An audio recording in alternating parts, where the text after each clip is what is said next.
गुरुर्ब्रह्मा गुरुर्विष्णु गुरुर्देवो महेश्वरा गुरु साक्षात् परब्रह्म तस्मै श्री गुरुवे नमः।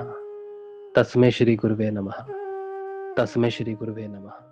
बोलो समर्थ सदगुरुदेव संत श्री रामलाल जी सियाग की जय। जय। बोलो शिव अवतारी महायोगी बाबा श्री गंगाई नाथ की जय। जय। बोलो दशम अवतार कल की अवतार की जय। जय। बोलो सनातन धर्म की जय। बोलो पलाना धाम की जय। बोलो जामसर धाम की जय। बोलो काजलवास धाम की जय। जय श्री गुरुदेव, जय श्री दादा गुरुदेव, जय माँ जय श्री गुरुदेव, जय श्री दादा गुरुदेव, जय श्री गुरु माता, जय श्री प्यारे।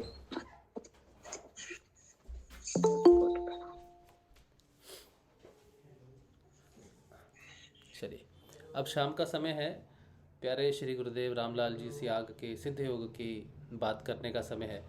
उनके सिद्ध योग का सत्संग है ये, क्योंकि इसमें हम सिद्ध योग से आने वाले बदलाव की बात करते हैं, अपने अनुभवों की बात करते हैं, जो हमें बदलाव आए हैं और आ रहे हैं उनकी हम बात करते हैं। गुरुदेव की प्रेरणा से उनके जो रेफरेंसेस हैं और उनकी स्पीच है, उसके माध्यम से हम कोशिश करते हैं कि हमें समझ में आए कि घटना घट क्या रही है, और साथ मिल के चलेंगे तो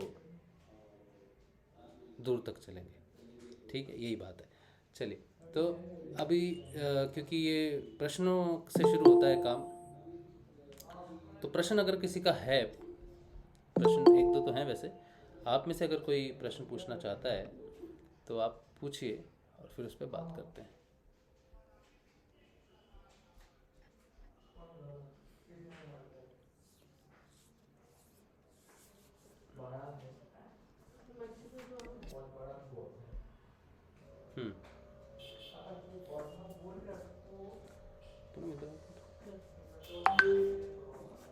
खुश सा लग रहा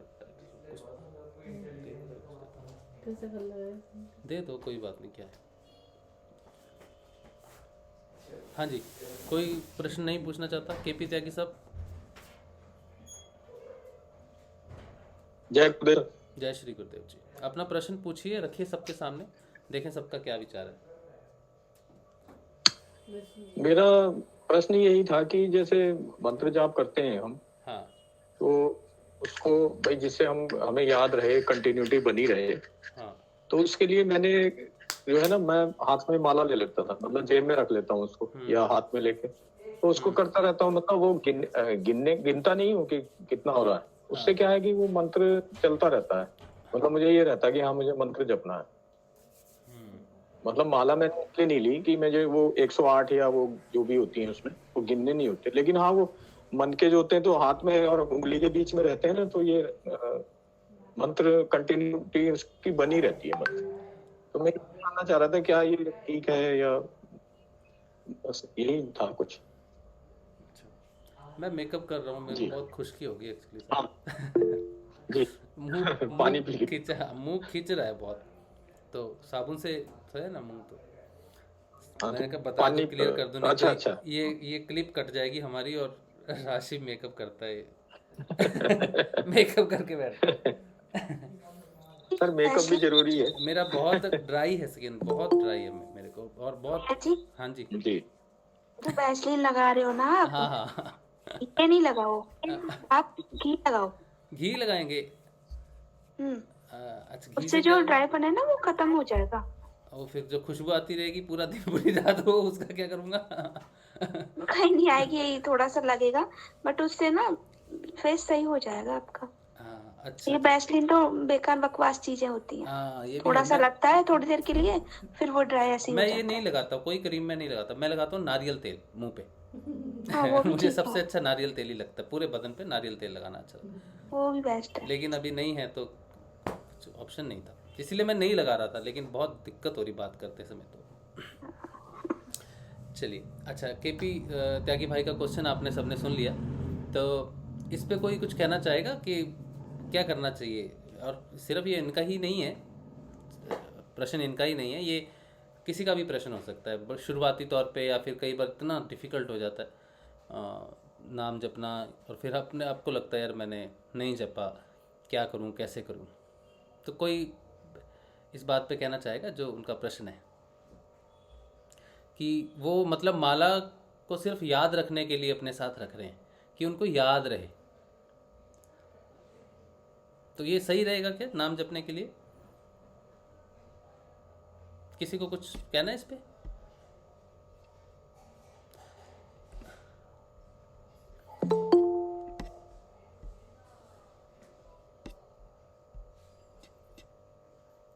अच्छा चलो, किसी को कुछ नहीं कहना तो बड़ी अच्छी बात है, फिर तो किसी का ऑब्जेक्शन नहीं है। मेरा कहने का मतलब है, जो मेरी बात हुई आज इनसे व्हाट्सएप चैट के मैसेज से, मैं उसको दोहरा देता हूँ थोड़ा सा, और मुझे वो सही भी लग रहा है, क्योंकि इनको लिखते समय ही मुझे वो चीज़ रियलाइज़ हुई थी कि हम जब जाप करते हैं तो हमारा जाप जो है वो, गुरुदेव कहते हैं कि होंठ और जीभ नहीं हिलने चाहिए आपको मन मन में जाप करना है। ठीक है, अब इसके दो रीज़न हैं कि मन मन में जाप करने के दो कारण हो सकते हैं। पहला तो गुरुदेव स्पष्ट कर देते हैं कि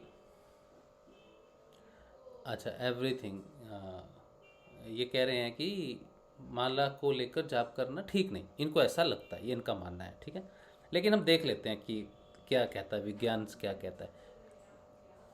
तो गुरुदेव ने कहा है कि आप जब आपने होंठ और जीभ का इस्तेमाल नहीं करना है, मन मन में जपना है, क्योंकि जब आप होंठ और जीभ का इस्तेमाल करोगे तो आपकी सांसों से कई छोटे जीव मर जाते हैं। जैसे मैं अभी बात कर रहा हूँ तो मैं इस समय कई जीवों की हत्या कर रहा हूँ जो सूक्ष्म है बहुत, इवन मेरी सांस से मर जाएंगे वो, इतनी गर्म, मुंह में कुछ होंगे, कुछ आस पास बहुत सूक्ष्म जगत है जो हमें दिखाई नहीं देता। तो वो है, कोरोना के हो तो ठीक है कोरोना के मर जाए तो अच्छी बात है, लेकिन कोरोना उल्टा रिएक्शन करता है।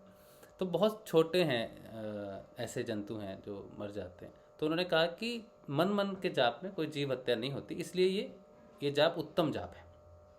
एक तो चीज़ ये हो गई। दूसरी चीज़ ये हो गई कि हमें ये है कि हम जब जाप करते हैं, मन का जाप करते हैं, तो हमारा सीधा मन पे प्रभाव पड़ता है।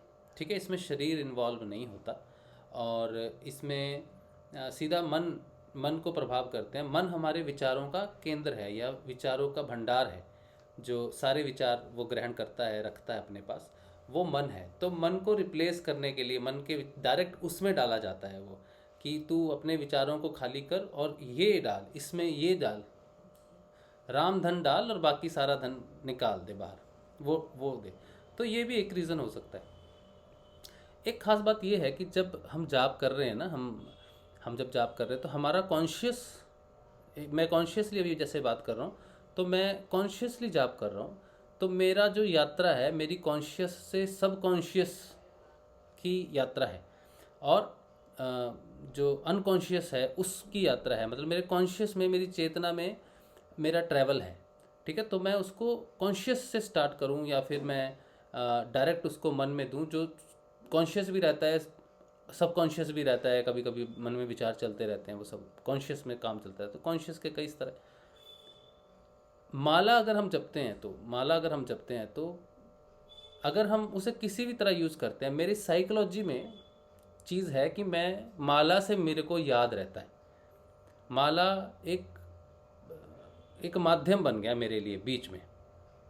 लेकिन अगर मैं डायरेक्ट करता हूँ, मन में करता हूँ, डायरेक्ट जितनी भी कोशिश है मन में करता हूँ, तो मेरे ख्याल से वो माध्यम जो बीच में है ना, उसकी वजह से कई ज़्यादा समय लग सकता है कॉन्शियस से सबकॉन्शियस, या फिर अनकॉन्शियस, या फिर जितने भी कॉन्शियस लेवल हैं चेतना के, जितने भी लेवल हैं, उस सब में जाने के लिए माला मेरे दिमाग में बैठेगी तो एक बाधक हो सकती है, बहुत ही सूक्ष्म लेवल पे, जो हमें वैसे फील नहीं होगा, हमें लगेगा इससे क्या फ़र्क पड़ता है। जिस तरह से मैं पहले कहता था कि अपनी सांसों के साथ भी जप सकते हो, अपने कदमों के साथ भी जप सकते हो, तो एक्चुअल में सांसों के साथ जपना थोड़ा कम सूक्ष्म है, कदमों के साथ थोड़ा आपको लगता है कि थोड़ा मोर सब्टल, ये है क्या बोलते हैं इसको,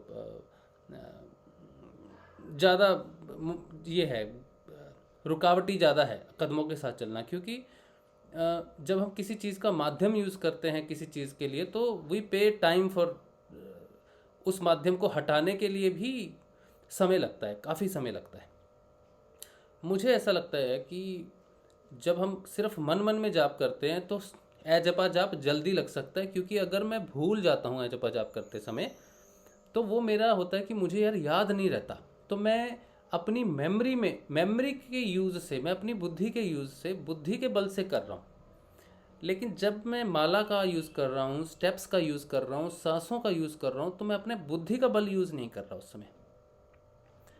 ठीक है, अगर मैं अपनी बुद्धि के बल से याद रखूँगा तो वो ज़्यादा जल्दी एचपा जाप के पास पहुँचेगा। कितना समय लगता है कितना नहीं लगता इसका तो कुछ कह नहीं सकते, ठीक है, क्योंकि पहले तो सिर्फ हमारी सांसें भी स्वयं एक मंत्र ही है। जो प्राण हमारा चल रहा है, प्राण का मंत्र है सोहम, प्राण का मंत्र है सोहम। अंदर खींच रहे हो तो सो, बाहर निकाल रहे हो तो अहम।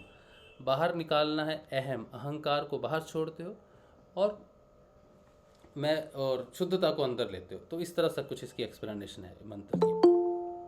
तो सांसों से इसीलिए प्राणायाम को शुद्ध किया जाता है। प्राणायाम का शुद्ध होने का अर्थ है भावों को शुद्ध करना, अपने भावों से अहंकार को बाहर निकालना, अविद्या को बाहर निकालना, अहम को बाहर निकालना, छूटती हुई सांस को छोड़ना, वो उस चीज़ को। तो अगर हम सांसों के साथ भी करते हैं, उनमें भी कुछ ना कुछ है जो बीच में आ सकती है चीज़। माला तो बहुत ही ज़्यादा स्थूल वस्तु है, बहुत एक पदार्थ है, ठीक है। तो जितना सूक्ष्म गुरुदेव ने अगर मन मन में कह दिया तो उन्होंने बॉडी को भी निषेध कर दिया कि आप इसमें अपनी बॉडी का भी यूज़ नहीं करो। बॉडी का भी निषेध हो गया ना, सिर्फ मन में करना, होठ जीभ नहीं हिलने चाहिए। मतलब अगर हम सबसे सूक्ष्म रूप से अगर हम करें मन मन में जाप, तो धीरे धीरे बोल के कर सकते हैं, अंदर अंदर जीभ हिला सकते हैं, लेकिन जीभ का भी इस्तेमाल करने के लिए मना कर दिया गुरुदेव ने, कहा मन में जाप करो। तो फिर अगर हम बाहर से, अगर हम अपनी जीभ का अंदर इस्तेमाल नहीं कर सकते याद रखने के लिए, सोचो मैं अपनी जीभ का जरा हिल रही है, ठीक है, तो उसका भी नहीं है प्रयोजन। तो इस बात से स्पष्ट होता है गुरुदेव की, अगर हम इसे इस तरह से देखें कि गुरुदेव ने ये तो कहा है कि जीव हत्या होती है, लेकिन ये भी तो हो सकता है कि उन्होंने शरीर का भी निषेध किया है कि क्यों शरीर तुम्हारा परमानेंट नहीं है, तुम आत्मा रूप से जाप करो, तुम जो ज़्यादा सूक्ष्म है उस रूप से तुम जाप करो, डायरेक्ट जाप करो। तो इसमें कोई ना कोई ज़रूर गहरा विज्ञान है जो शायद हमें अभी नहीं पता चल रहा, जितना हम समझ सक रहे हैं कि जितना तुम सूक्ष्म करोगे तुम अपनी बुद्धि के प्रयोग से। गुरुदेव ने ये जरूर कहा है कि आपको जाप अपनी बुद्धि के बल पे करना है, बुद्धि का प्रयोग सिर्फ और सिर्फ जाप करने में लगाना है और नहीं लगाना, आपको कुछ कहीं भी बुद्धि प्रयोग नहीं करनी अध्यात्म में। तो मेरा पर्सनल ये है कि शुरुआती तौर पे अगर बहुत डिफ़िकल्टी हो रही है तो कुछ किया नहीं जा सकता, कुछ ना कुछ माध्यम यूज़ कर लीजिए। लेकिन अगर रियली चैलेंज करते हो अपने आप को तो प्रगति बहुत तीव्र गति से होगी, ऐसा मेरा मानना है। अगर आप सिर्फ और सिर्फ अपने बुद्धि पे छोड़ोगे कि तूने याद रखना है, माला ने मुझे याद नहीं दिलाना है, मैं माला पे डिपेंड नहीं करता कि मुझे याद करना है। तो जैसे सुबह उठते हैं संतों के पास कोई घड़ी थोड़ी होती है, हमारे पास घड़ी है कि हमें सुबह उठने, तो we are dependent on watch time के लिए, घड़ी के लिए। सुबह अलार्म बजेगा, 6 बजेंगे तो हम सेशन करेंगे। तो हम अभी भी पूरी रूप से मैं कहूँ कि मैं अगर अलार्म लगाता हूँ तो मुझे अलार्म उठाता है, लेकिन जिस दिन अलार्म नहीं लगता या मोबाइल मेरे पास नहीं रहता, उस दिन मुझे सारी रात 3-3 घंटे 2-2 घंटे बाद नींद खुलेगी, कहीं कितने तो नहीं बज गए। तो ये बिना सहायता के अगर हम करते हैं किसी चीज़ को तो वो यहाँ पर ऑटोमेटिकली जाएगी और ज़्यादा प्रभाव देगी। और अगर मैं 4-5 दिन अपने आप से कहूँ कि मुझे उठना है, चैलेंज है भाई, तो फिर वो उसकी ज़रूरत नहीं पड़ेगी, घड़ी की ज़रूरत नहीं पड़ेगी। लेकिन आज तक मैं डिपेंडेंट हूँ, रोज़ सुबह अलार्म उठाता है 6 बजे। लेकिन ये भी बात सत्य है कि जिस दिन अलार्म नहीं लगता उस दिन मैं जल्दी उठता हूँ और मेरी नींद भी टूट जाती है। 6 बजे अलार्म जगाता है तो नींद से जगाता है, और जिस दिन अलार्म नहीं लगता उस दिन 5:30 पौने 6 बजे निद्रा चली जाती है। तो ज़्यादा इफेक्टिव क्या हुआ? किसी चीज़ को तोड़ के हम कुछ काम करते हैं और एक चीज़ पूर्णता प्राप्त करती है और उस चीज़ को हासिल करती है। तो ये छोटी छोटी एग्जांपल्स है, इससे हम समझ सकते हैं कि हमें क्यों अपना कॉन्शियस यूज़ करना चाहिए नाम में, क्यों हमें बाहर की चीज़ें यूज़ नहीं करनी चाहिए। और अब आप देखो, कब से जुड़े हो त्यागी साहब आप? तो मुझे वैसे तो मैं 2020 में जुड़ा था, लेकिन बीच में फिर छोड़ दिया था मैंने। अच्छा, अभी कब से शुरू किया फिर? अभी फिर ये 4-5 महीने ही हुए हैं, ज्यादा नहीं। अच्छा, आप फिर बिजी रहते हो काम में इसलिए कह रहे हो? नहीं नहीं, बिजी नहीं, अच्छा बस वो छोड़ ही दिया था अच्छा अच्छा। ऐसे ही बस। मतलब उसका कोई कारण भी नहीं था हम्म। कि भाई बस ठीक है मतलब। मंत्र लेकिन अब जाप दोबारा करने से के लिए, मंत्र जाप करने के लिए जैसे आप कह रहे हो कि माला का मैं प्रयोग कर सकता हूँ, तो आप नहीं, वो मैं मन में ही करता हूँ, तो ऐसा नहीं कि जीभ या होठ खिलाता हूँ, ऐसा नहीं है। नहीं, आपने माला तो रख ली ना किसी ना किसी प्रयोजन से। हाँ हाँ, वो रखी। हाँ, तो मतलब कॉन्शियस तो हाँ, माला के सहारे चल रहा है कि हाँ माला याद दिलाएगी। बुद्धि को तो जी छोड़ जी। दिया, जा घूम ले आजा, तेरी हाँ, कोई टेंशन नहीं। बुद्धि को तो अलग रख दिया।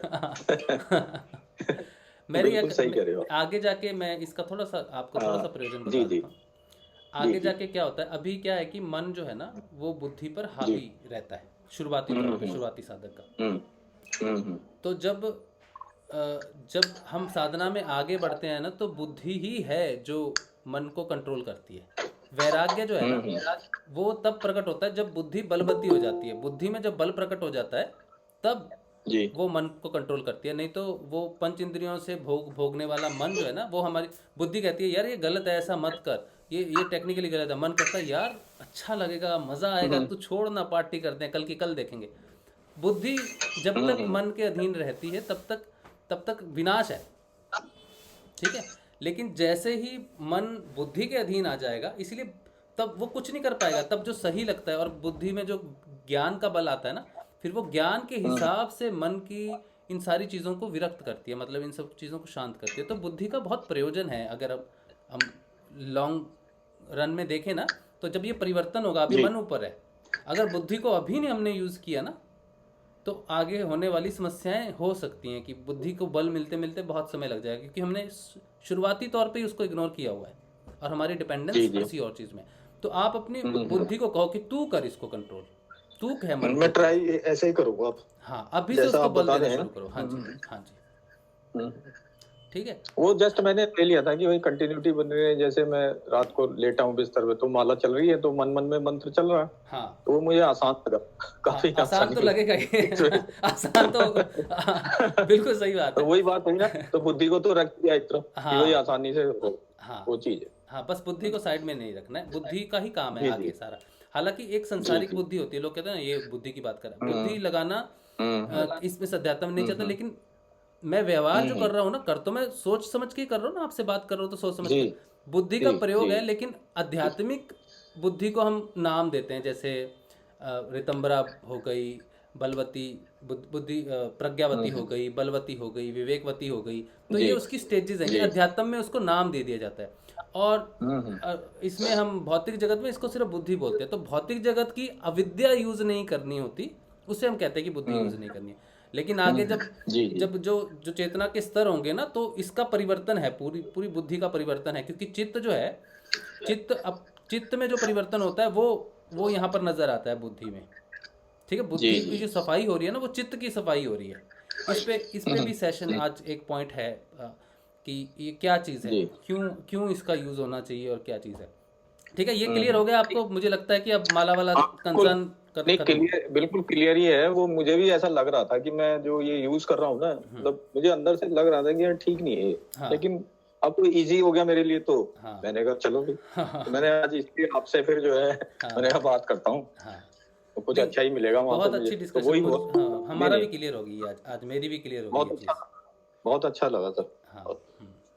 Thank you very much. जय श्री गुरु। देखिए, आपसे बात करने से पहले मैं उतना कॉन्फिडेंट नहीं था इस विज्ञान पे। जब हम चर्चा करते हैं ना, तब पता चलता है कि क्यों है चीज़। जी और अब जी वैज्ञानिकली जी। मैं पूरा कॉन्फिडेंट हूँ। अभी कोई मुझसे साफ पूछे तो मैं एक हम्म, शब्द में कह सकता हूँ, नहीं माला का जाप नहीं करना। हाँ बिल्कुल ठीक। मैं क्योंकि अब भी मैं अब समझ बिल्कुल क्लियर हो गया हूँ। हाँ हाँ। अभी निकाल के रख देता हूँ, अभी भी हाथ में ही। चलो, बहुत बढ़िया। ओके, जय बहुत बढ़िया। गुरुदेव, जय जय श्री गुरुदेव, गुरुदेव, जय श्री गुरुदेव, जय। जय श्री गुरुदेव। अच्छा, मेरे मेकअप के बाद हो गया है मेरे खाने का टाइम। गजब संसार है। अच्छा,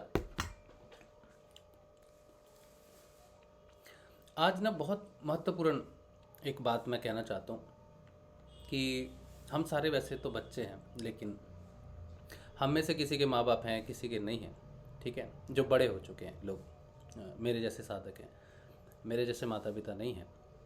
लेकिन ज़रूरी नहीं कि सबके ना हो, सबके जिनके जिनके हैं उनके लिए मैं गोरखनाथ जी का एक संदेश जो मैं समझता हूँ कि मुझे दिया गया है वो बहुत अच्छा संदेश है। ऐसा नहीं कि आप सबको देने के लिए वो संदेश है, वो मुझे दिया गया है, मैं आपके साथ शेयर कर रहा हूँ उस चीज़ को। कोई भी बच्चा, जितने भी बच्चे आप लोग इस समय देख रहे हो इस सेशन, जो छोटे बच्चे हैं, ठीक है, जैसे अभय है। अभय कहाँ है तू? अभय, अभय कहाँ है? आप उसको बोलो कि अभी मोबाइल छोड़ दे और जरा सेशन पे कंसंट्रेट करे थोड़ी देर के लिए।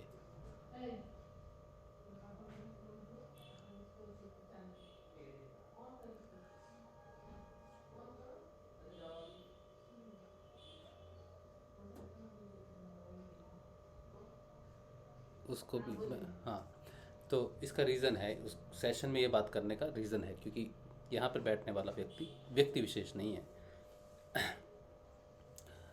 अगर जीवन में सबसे बड़ी किसी भी साधक के लिए कोई काम है तो वो गोरखनाथ जी ने हमें एक चेतना के स्तर पे एक बहुत प्यारी बात कही है। उनकी ये बात मुझे बहुत दिन बाद समझ आई जब मैंने उस चीज़ को कॉन्टीन्यूसली देखा, या फिर कहो कि रोज़ उस चीज़ को मैंने जपा या बोला, तब जाके मुझे वो चीज़ का सार समझ में आया। और मैं उस सार को समझना नहीं चाहता था क्योंकि मैं उसमें से कुछ सार निकाल भी नहीं रहा था। लेकिन सार ऐसा है कि आप जैसे फूल की खुशबू निकलेगी ही निकली, वैसे ही ये जो श्रुतियाँ हैं उसमें से जो शक्ति है वो सामने प्रकट होती है। बस आपका भाव जिस दिन साफ हो जाएगा, क्लियर हो जाएगा, उस दिन वो उस चीज़ का रस आपको प्राप्त होने लगता है। गोरखनाथ जी ने कहा है, प्रथमे प्रणो गुरु के पाया, जिन मोहि आत्म ब्रह्म लिखाया। सतगुरु शब्द कहाँ ते उपजे, ये वाला, कहाँ ते बुझिया, त्रिहु लोक दीपक मन सुझिया। ये मंत्र बहुत, ये ज्ञान की कुंजी है, जिसे कहते हैं ना कि हमें कोई खजाना मिल गया, उसकी कुंजी कहाँ है, चाबी कहाँ है? खजाना तो है लेकिन उसकी चाबी नहीं है। ये जो गुरु गोरखनाथ जी ने जो मंत्र दिया है, इन्होंने क्या है, इनकी पहले शब्द में कहते हैं, प्रथम प्रणव गुरु के पाया, जिन मोहि आत्म ब्रह्म बताया, लिखाया, जो भी लिखा उन्होंने। इसका अर्थ है कि जो सबसे पहले कार्य है मेरा, यानी कि मैं जब मेरी स्टेट बदलती है, जब मैं सो के जब सुबह उठता हूँ तो मैं उस गुरु के चरणों को ध्याऊं, उस गुरु के चरणों को प्रणाम करूं, या उस गुरु के चरणों को देखूं जिसने मुझे आत्म का ब्रह्म करवाया, मतलब आत्म का ज्ञान करवाया, आत्म ब्रह्म करवाया। ठीक है, फिर वो कहते हैं, सदगुरु शब्द कहाँ ते बुझिया, त्रिहु लोक दीपक मनि सुझिया। ठीक है, तो वो कहते हैं कि मेरे अंदर जो दीपक जल रहा है, ठीक है, सतगुरु, वो सतगुरु ही है जो मेरे अंदर मेरा दीपक जल रहा है। सतगुरु कहाँ है? मेरे हृदय में सतगुरु विराजमान है। ठीक है, उनका दीपक मेरे हृदय में चल रहा है जो ज्ञान रूपी है। इसीलिए उस गुरु के चरणों को मैं पहले ध्यान करता हूँ। पहले सुबह, सबसे पहले सुबह का कार्य मेरा है कि मैं अपने गुरु के चरणों की वंदना करूँ, गुरुदेव को प्रणाम करूँ। इससे बड़ा कार्य नहीं हो सकता, चाहे आप कुछ भी करते हो। अब जब हम जो साधक लोग हैं, जितने भी हम हैं, बच्चों के लिए खास करके, मेरी बात आपको बहुत कठिन लगेगी क्योंकि साधना मार्ग बहुत कठिन होता है। साधना मार्ग इजी नहीं होता। जैसे अभी त्यागी साहब से बात किया कि इजी वे हमने पकड़ लिया था। साधना का मार्ग इजी वे नहीं है, आसान नहीं है साधना। साधना में जैसी जीवन में डिफ़िकल्टी प्रस्तुत होगी, समझ लेना मेरी साधना शुरू होगी। जितने भी बच्चे हैं वो लोग, जब भी सुबह उठो, आप सबसे पहले अपने माता पिता के चरणों को आपने छू के बस नमस्कार करके जय गुरुदेव बोल देना है, और कुछ नहीं। ठीक है, ये अपनी रूटीन में आप बना लो कि सुबह उठते ही मम्मी पापा के पैर को टच करना है। ये इसमें आपका कोई नुकसान नहीं है, इसमें कोई अपमान भी नहीं होता बच्चों, इसमें कभी अपमान नहीं होता माँ बाप के पैर छूने में। पूरा दिन आप उनसे झगड़ते हो, फिर सोचते हो कि इनको तो कम अकल है, अब मैं सुबह इनके पैर कैसे छूऊंगा, ये तो बड़ी अपमानजनक बात होगी। और ये ऐसी सोच है हमारे समाज में, ऐसी ही सोच है। आज कितने लोग अपने माँ बाप के पैरों को, चरणों को छूते हैं? कोई नहीं छूता। परंपरा बिल्कुल गायब हो गई है। लेकिन गुरु गोरखनाथ जी हमें ये बात बताते हैं कि सबसे पहला कार्य हमें उन चरणों को छूना चाहिए जो हमें ज्ञान देते हैं। तो अगर माता पिता प्रस्तुत हैं, सामने हैं, जीवन में हैं, तो पहले सबसे उनके पैरों को सुबह अगर सिर्फ आप टच करके बोल दो जय श्री गुरुदेव। जीवन में कभी भी आप ना तो गलत संगति में फंसोगे, ना आप पे कोई ऐसी बीमारी घातक होगी। सही समय पे सही सोल्यूशन, जिसे बोलते हैं एंजल, आपकी मदद करते हैं। परमात्मा आपकी हर समय, परमात्मा हमारा हर कर्म देखता है। जो लोग ये सोचते हैं ना कि परमात्मा हमें नहीं देखता, हम किसी के लिए काम कर रहे हैं तो हम वही हमें एवेल्यूएट करेगा, वही हमें देखेगा, वही जानेगा, तो ये बहुत गलत है। परमात्मा सब समय हर क्षण हमें देखता है कि हम क्या करते हैं। और जो व्यक्ति अपने माता पिता के पैर छूता है रोज़, उससे कहीं भी कोई अकस्मातिक दुख, अचानक कभी कोई दुख नहीं आ सकता, कभी कोई दुख नहीं आ सकता उसको। ये बात सत्य है। अगर माता पिता नहीं हैं, जो बुजुर्ग हो गए हैं थोड़े, अब माता पिता स्वर्ग सिधार गए हैं, तो उन्हें चाहिए कि गुरुदेव के चरणों को सबसे पहले सुबह उठ के ध्यान करें। सबसे पहले उठ के गुरुदेव के चरणों का ध्यान करें। ये पहला काम होना चाहिए, क्योंकि गुरुदेव ने भी कहा है कि पहले माता पिता, पहले गुरु होते हैं माता पिता, जो हमें भौतिक शरीर को जन्म देते हैं। तो पहले गुरु, अगर मेरे पुराने गुरु खड़े हैं नर्सरी के, नर्सरी में या फर्स्ट क्लास में उन्होंने मुझे पढ़ाया, एक तरफ मेरे बीए के खड़े हैं, ठीक है, तो पहले मैं अपने प्रथम गुरु को प्रणाम करूँगा। जैसे कहते हैं ना, गुरु जैसे होता है उसने गोविंद को मिला दिया, तो पहले प्रणाम किसको? जो वहाँ तक लेके जाता है, पहला प्रणाम। तो प्रथम पूज्य गुरुदेव जिसने गोविंद ये मिलाया, वो है ना एक श्रुति है, तो उसमें गुरुदेव को इसीलिए महानता दी है कि इन्होंने मुझे पहुँचाया यहाँ तक। इसी तरह सब, अगर माता पिता और गुरु दोनों हैं, तो पहला फर्ज हमारे माता पिता के प्रति है, क्योंकि वो हैं तो हमारा शरीर है, और शरीर के बिना आध्यात्मिक यात्रा होती नहीं। तो सबसे, अब मेरे लिए तो यही है अभी सब कुछ। तो मैं सुबह उठ के इनको प्रणाम करने आता हूँ सबसे पहले, ठीक है। और ये परिवर्तन मेरा अपने आप आया हुआ परिवर्तन है। बार बार जब मैं इसको पढ़ता था, रोज़ इसको पढ़ता था, ऐसे ही पढ़ लिया जब भी हम पूजा करते हैं सुबह, प्रथमे प्रणव गुरु के पाए, लेकिन वो प्रथम शब्द अटक गया मेरे, ये अटका दिया गया कि ये पढ़ तो रहा है, इसका मूल तो समझ ले, सिर्फ पढ़ रहा है। तब मुझे समझ में आया कि ये क्यों महत्वपूर्ण है, ये क्यों गुरु गोरखनाथ जी ने। और सबसे बड़ी बात है ना कि जब आप ये सेशन कर रहे हो, जब आप मुझे देख रहे हो, तो पीछे में जो भी आपको दिखता है, ये मैंने नहीं लगाया। ये जो ऊपर नीला झंडा है गुरुदेव का, ये मैंने नहीं लगाया, ये मेरे पास पहुंचा है गुरुदेव की कृपा से। मुझे गुरु भाई ने भेंट की है बेंगलोर से, ठीक है, उन्होंने मुझे भेंट किया। मैंने इसकी चाह नहीं रखी थी, लेकिन ये स्वयं आके मेरे सिर पे आके आ गया, मेरे को खुद इसने अपनी छाया में लिया है, अपने अंडर लिया है। मैंने इसकी कामना नहीं की और मुझे इसका महत्व भी मालूम नहीं था, और आज भी मालूम नहीं है शायद, कि ये जो मेरे सिर के ऊपर में झंडा गुरुदेव ने दिया है, ये उसकी नीली छतरी जो दी है, इसका महत्व कितना है ये मुझे नहीं पता, मैं नहीं जानता उसके बारे में, लेकिन बहुत महत्वपूर्ण है ये मैं जानता हूँ। दूसरा, पहले ये दो थे, अब ये फोटो आई जो बिल्कुल यहाँ पर आई, और इसके नीचे जो लाइन लिखी हुई आती है, सेशन में आती है। तो जो भी इस बैकग्राउंड पे आपको दिख रहा है ना, ये बहुत ज़्यादा महत्वपूर्ण है, और इसमें कुछ भी मेरा चयन नहीं रहता, सब उसका ही चयन है, सब वही करता है। और वही कितनी छोटी छोटी चीज़ों में हमें शिक्षा देता है, कितनी छोटी, बस हम ग्रहण करने वाले होने चाहिए हमको। और ग्रहण हम तब करते हैं जब हम भाव रहित हो जाते हैं, पूरे शून्य हो जाते हैं, और फिर हमें वो चीज़ स्ट्राइक करती है कि हाँ ये होना चाहिए, ठीक है। तो मैं अभय को भी कहता हूँ, अभय बेटे, इस सेशन के माध्यम से मैं इसलिए तुझे कह रहा हूँ कि यहाँ पर बोलने वाला तेरा पिता नहीं, ठीक है, यहाँ पर बोलने वाले गुरुदेव, उनका ही कहना है। और जितने भी बच्चे हैं, देखो सोनी बच्चे ये कह रहे हैं कि हम माता पिता के चरणों को छूते हैं, आशीर्वाद लेते हैं, बहुत अच्छी बात है, बहुत अच्छी बात है, नमन आपको। जितने भी दूसरे बच्चे हैं और जितने भी हम लोग हैं, सारे के सारे गुरुदेव के बच्चे, इसमें बड़ों को ज़्यादा परेशानी होने वाली है, वैसे तो बड़ों को ज़्यादा परेशानी होने वाली है, लेकिन एक बार वो जो शुरू से करते हैं उन्हें परेशानी नहीं होगी भैया। हाँ, हम तो शुरू से ही करते हैं, बहुत अच्छी बात हमारे है। बच्चे भी करते हैं और हम शुरू से ही करते हैं। ये बहुत अच्छी बात है, बहुत अच्छी बात है, लेकिन हम भी करते हैं। हाँ बहुत अच्छी बात है, हम भी करवा लेते हैं मैं करता था अपने पिताजी माताजी के चरण स्पर्श, ठीक है। मैं भैया करता पता नहीं क्यों जब ये बोलते हो ना कि मैं नहीं बोल रहा, हाँ। गुरुदेव बोल रहे हैं, पता नहीं क्यों एकदम से मेरे आंख में आंसू आ जाते हैं, ऐसा रोना सा शुरू हो जाता है।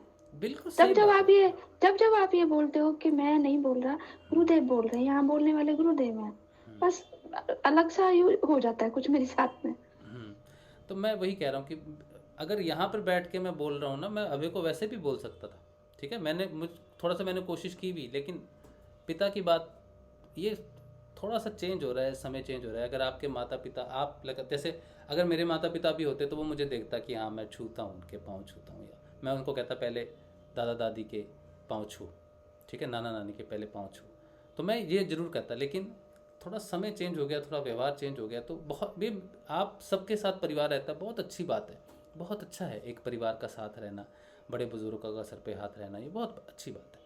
लेकिन कई बार क्या होता है कि हम समाज में ऐसे आ जाते हैं, लाइफस्टाइल ऐसा हो जाता है कि वो चीज़ निकल जाती है, ठीक है। तो आज शिक्षा कह लो, शिक्षा माध्यम कह लो, कुछ भी कह लो, जितने हम में करते हैं वो तो बहुत अच्छी बात है, लेकिन जो नहीं करते, ठीक है, हम करते हैं अपने गुरुदेव को, जैसे मैं तो प्रणाम करता हूँ, प्रणाम करते हैं, लेकिन बच्चों के लिए इसलिए है कि ये थोड़ा सा डिस्टेंस क्रिएट हो जाता है बच्चों में, जब वो थोड़े बड़े होने लगते हैं ना, तो थोड़ा डिस्टेंस क्रिएट होने लगता है। शुरुआती में तो सभी करते हैं कि चलो मम्मी पापा के पैर छूने तुमको, हाँ छूते हैं, शुरुआती तौर पे बच्चे में चीज़ें नहीं होती, लेकिन 14-15 साल के बाद कुछ ऐसी चीज़ें डेवलप होती हैं, थोड़ी उसका अपना जहान बनना शुरू होता है, अपना इंडिपेंडेंट होना शुरू होता है, तो वो थोड़ा डिस्टेंट होना शुरू हो जाता है इंटरनली, तो वो जुड़ा रहे उस चीज़ के साथ। और माँ बाप के पैर छूने से ये नहीं कि मेरे माँ बाप रक्षा करने आएंगे, वो डिवाइन आएगा, वो ईश्वर आएगा रक्षा करने के लिए, वो देख रहा है, क्योंकि वो स्वयं पिता है सबका।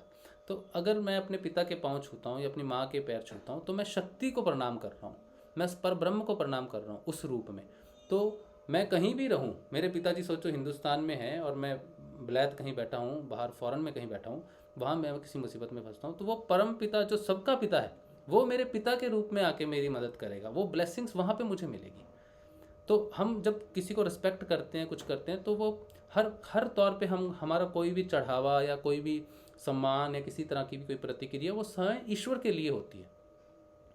सब चीज़ें हम ईश्वर के लिए ही करते हैं। इवन हम खाते हैं, पीते हैं, सांस लेते हैं, चलते फिरते, सब कुछ जो भी हम कर रहे हैं वो सिर्फ ईश्वर के लिए करते हैं। प्रॉब्लम ये हो जाती है कि हम सोचते हैं कि हम अपने लिए कर रहे हैं, ये कर रहे हैं, ये एक दीवार है बस। जिस दिन हमारा सब कुछ चलना फिरना, खाना पीना, इवन मेकअप करना ये भी ईश्वर के लिए हो जाएगा ना, तो ईश्वर ही सब समय आपको देखता है और आपको एवेल्यूएट करता है और आपको अपनी तरफ अग्रसर करता है। ये बहुत महत्वपूर्ण बात है, ठीक है। ये बच्चों के लिए खास मैं कहना चाहता था कि जो बच्चे देखते हैं सेशन, तो ये रेगुलर बनाना है, स्पेशल ओकेजन पे नहीं कि आज मेरा एग्ज़ाम है तो आज मैंने छुए, या आज कुछ है। मैं डेली की बात कर रहा हूँ, सुबह उठते पहले काम की बात कर रहा हूँ। हम क्या करते थे, हमारा जब एग्ज़ाम होता था तब हम मम्मी पापा के पैर छू के कहते थे आशीर्वाद दो, कि पढ़ाई तो कुछ की नहीं शायद आशीर्वाद ही काम आ जाए। तो हम स्पेशल ओकेजन्स पे करते थे, ठीक है। लेकिन ऐसा नहीं कि सुबह उठ के हमारा काम है, हमारा पहला काम ही है उनके पैरों को छूना, बस। भाव कुछ भी हो बच्चे का उस समय, सुबह उठ के तो आधे भाव तो होते ही नहीं, लेकिन जो भी हो बस चरणों को टच होना चाहिए। तो ये मेरी आप सबसे अपील है, अगर है, नहीं तो ये है, ठीक है। चलिए, अच्छा, अब जो है अगर कोई प्रश्न है तो अच्छी बात है, तो फिर नहीं तो कोई टॉपिक मैं चूज़ करता हूँ, फिर उस पर हम लोग बात करेंगे। नरहरि भाई हैं क्या आज सेशन में? नहीं है। नहीं है। नाथूलाल जी हैं क्या सेशन में? नहीं है। अच्छा, कहीं शादी वादी में भोजन करने गए हैं क्या? क्या मालूम। शादियों का अब सीजन वो चल रहा है। हाँ, अच्छा, चलिए।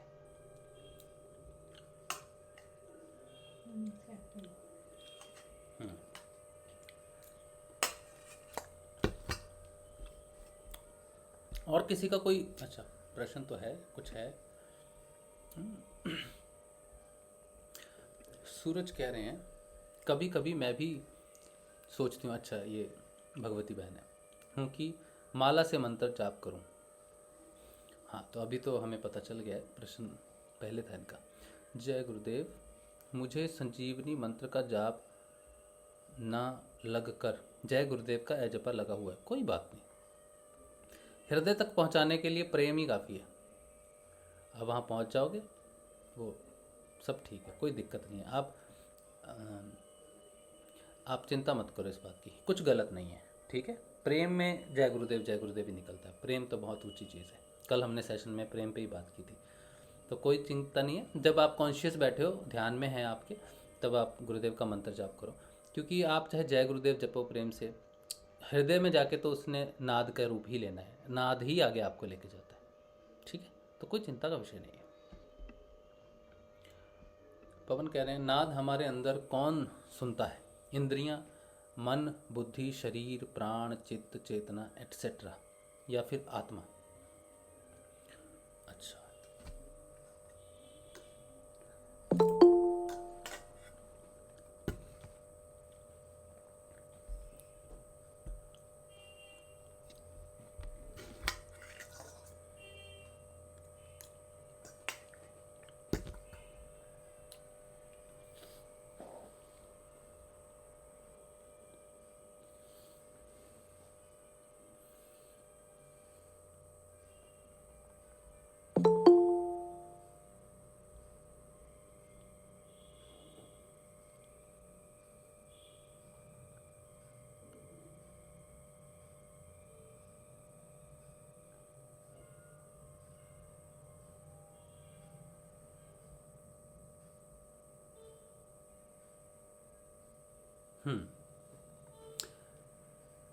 नाद इंद्रियों का विषय तो है नहीं, पहली बात। ठीक है, तो मन छठी इंद्री है, बाकी 5 इंद्रियों के बारे में तो आपको पता है। तो ये नाद का विषय नहीं है। ठीक है, बुद्धि भी नहीं सुनती, उसका भी विषय नहीं है। तो ग्रहण करने की जो क्षमता है शरीर की, वो इंद्रियां हैं। ठीक है, तो इंद्रियों का विषय तो है नहीं। इसका मतलब है कि शरीर का विषय भी नाद को सुनना नहीं है। ठीक है, आपने क्या क्या लिखा है? हाँ, अच्छा, उस पे बात रही प्राण की। प्राणों का भी विषय नहीं है नाद। ठीक है, अब बात आती है चित्त की, चेतना की, है ना।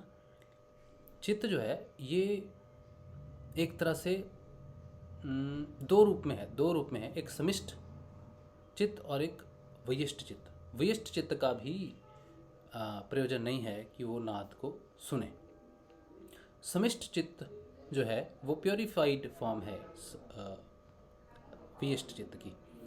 ठीक है, तो चित्त का भी कार्य नहीं है कि वो नाद को सुने।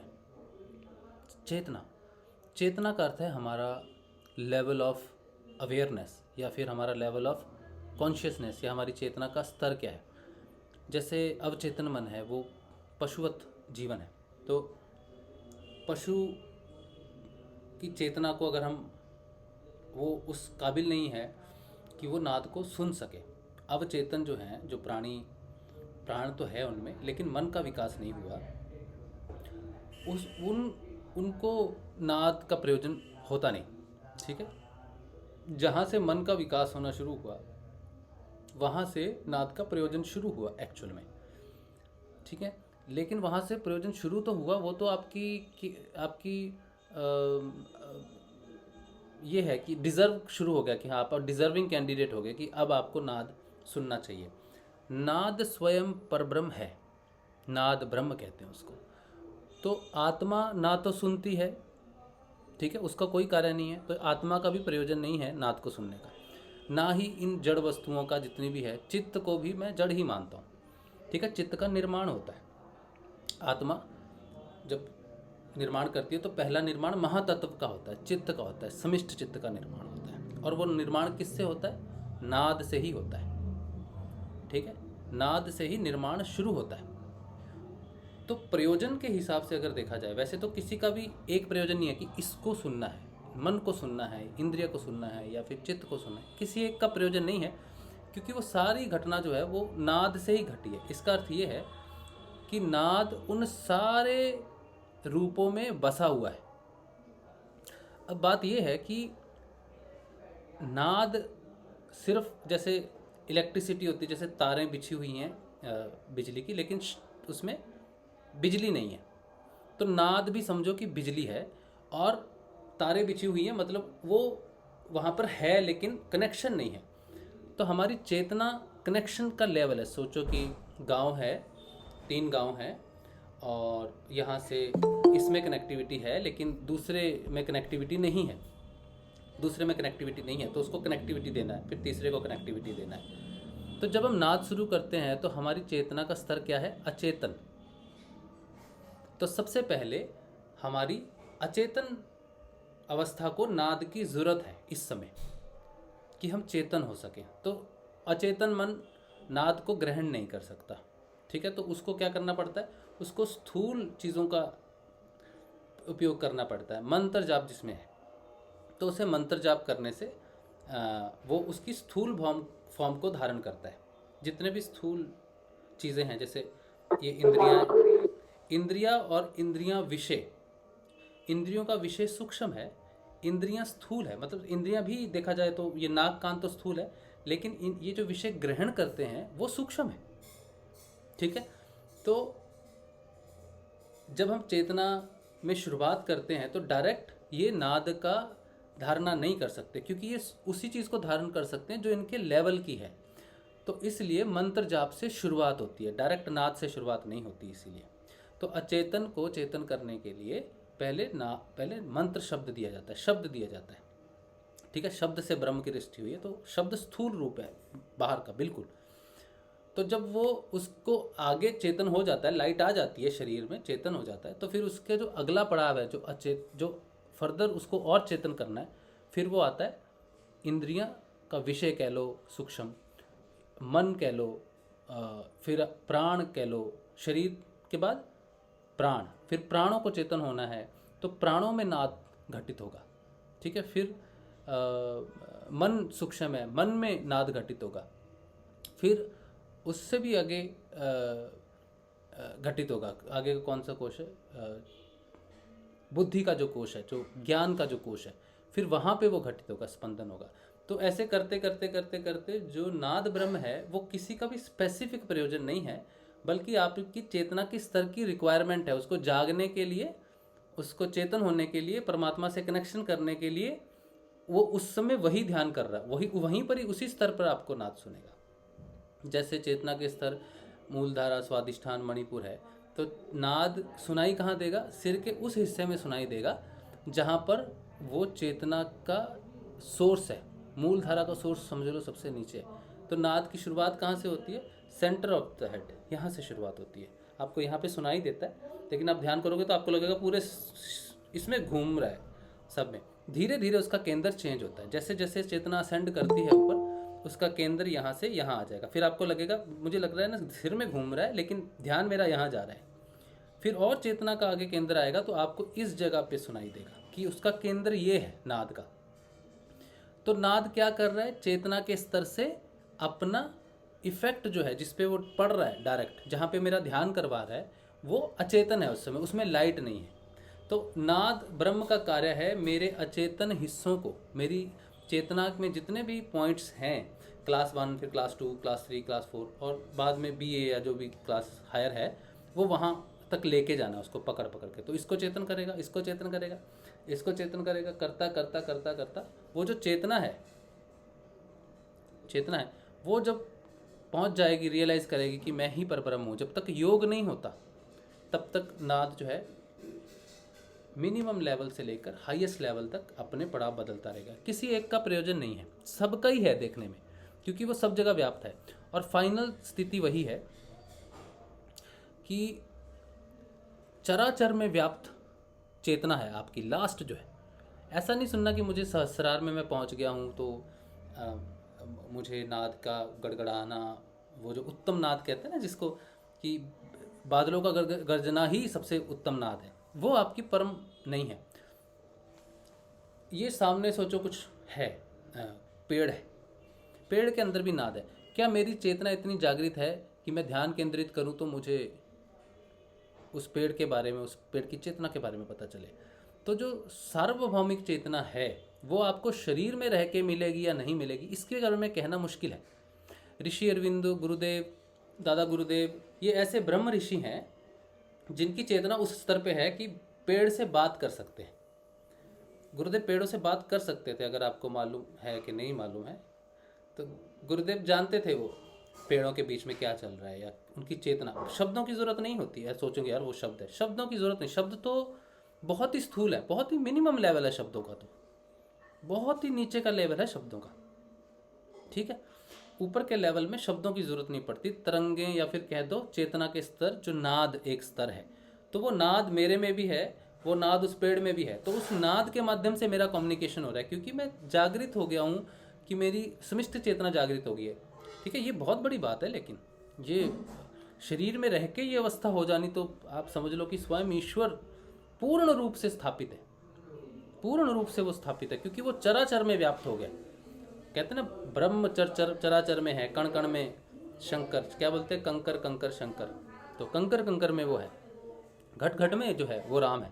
इसका अर्थ यही है कि संपर्क कर सकते हो आप उस चीज़ से। तो चेतना का स्तर सिर्फ शरीर नहीं हुआ, मन नहीं हुआ, बुद्धि नहीं हुई, इंद्रियाएं नहीं हुई, चित्त नहीं हुआ, चेतना हुआ।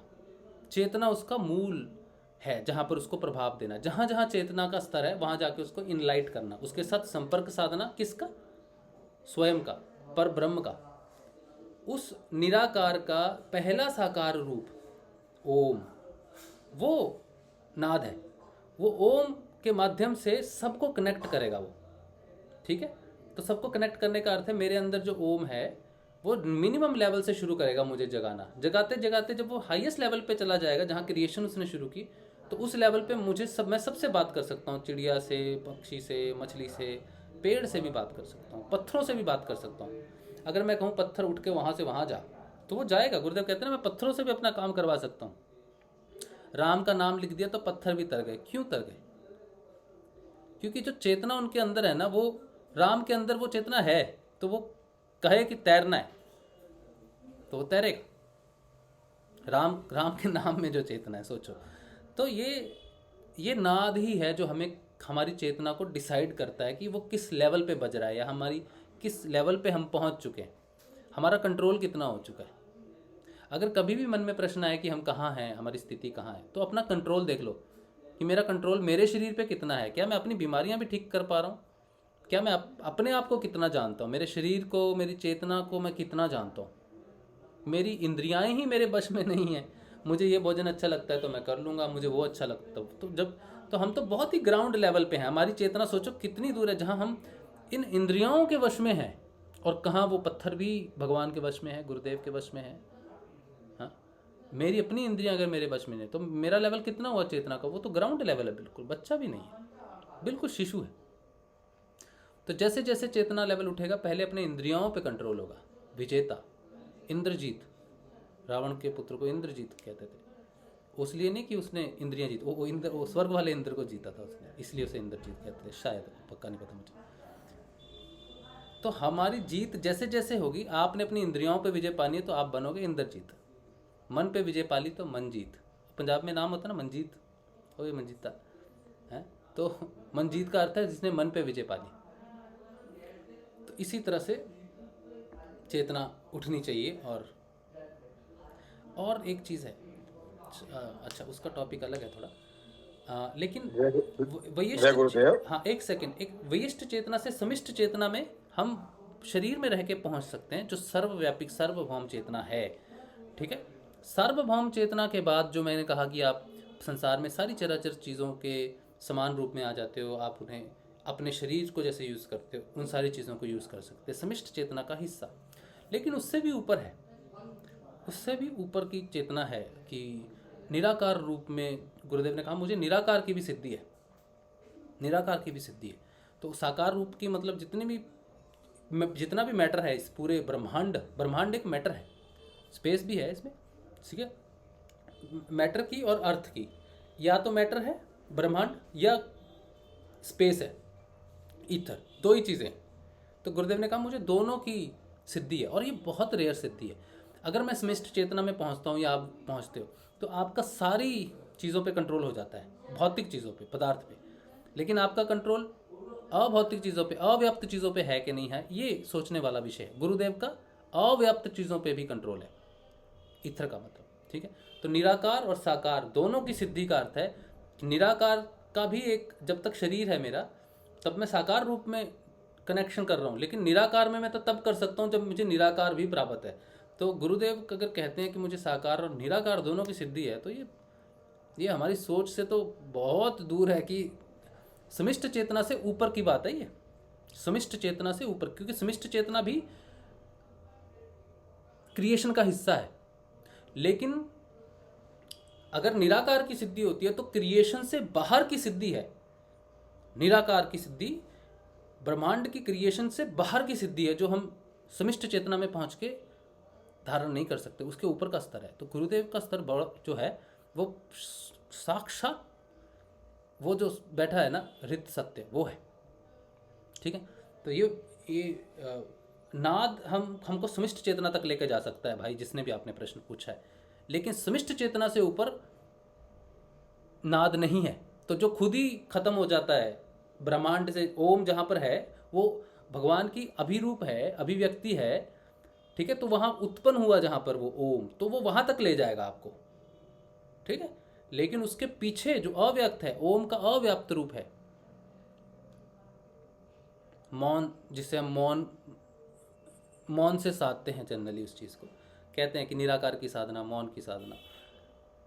उससे पीछे जाने के लिए फिर आपको वहाँ नाद से आगे की जगह है। और भविष्य अगर अब हमें रहस्य जानना भी है, पूरी पृथ्वी का रहस्य जानना भी है, तो जब समाधि में हैं हम, तो बाहर की सारी आवाज़ें सुननी बंद हो जाती हैं, सारी।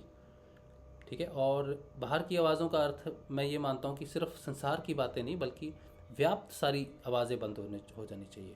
वो एक अलग ही दिशा होनी चाहिए, जैसे हम कुछ दिन से तुरियातीत की अवस्था कर रहे हैं। तो समाधि की अवस्था जहाँ पर सारी आवाज़ें, अंदर की और बाहर की आवाज़ें भी बंद हो जाए ना, कहते हैं ना, कबीर साहब कहते हैं, जाप मरे ए जपा मरे, अनहद भी मर जाए, राम सदा ही ना मरे, कहत कबीर बताए।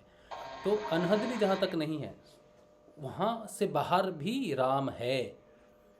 ठीक है, तो नाद हमें वहाँ तक लेके जा सकता है, लेकिन उससे बाहर की यात्रा तब हो सकती है जब आपको निर्बीज समाधि लगे और आपको बाहर की और अंदर की आवाज़ें भी आपकी बंद हो जानी चाहिए।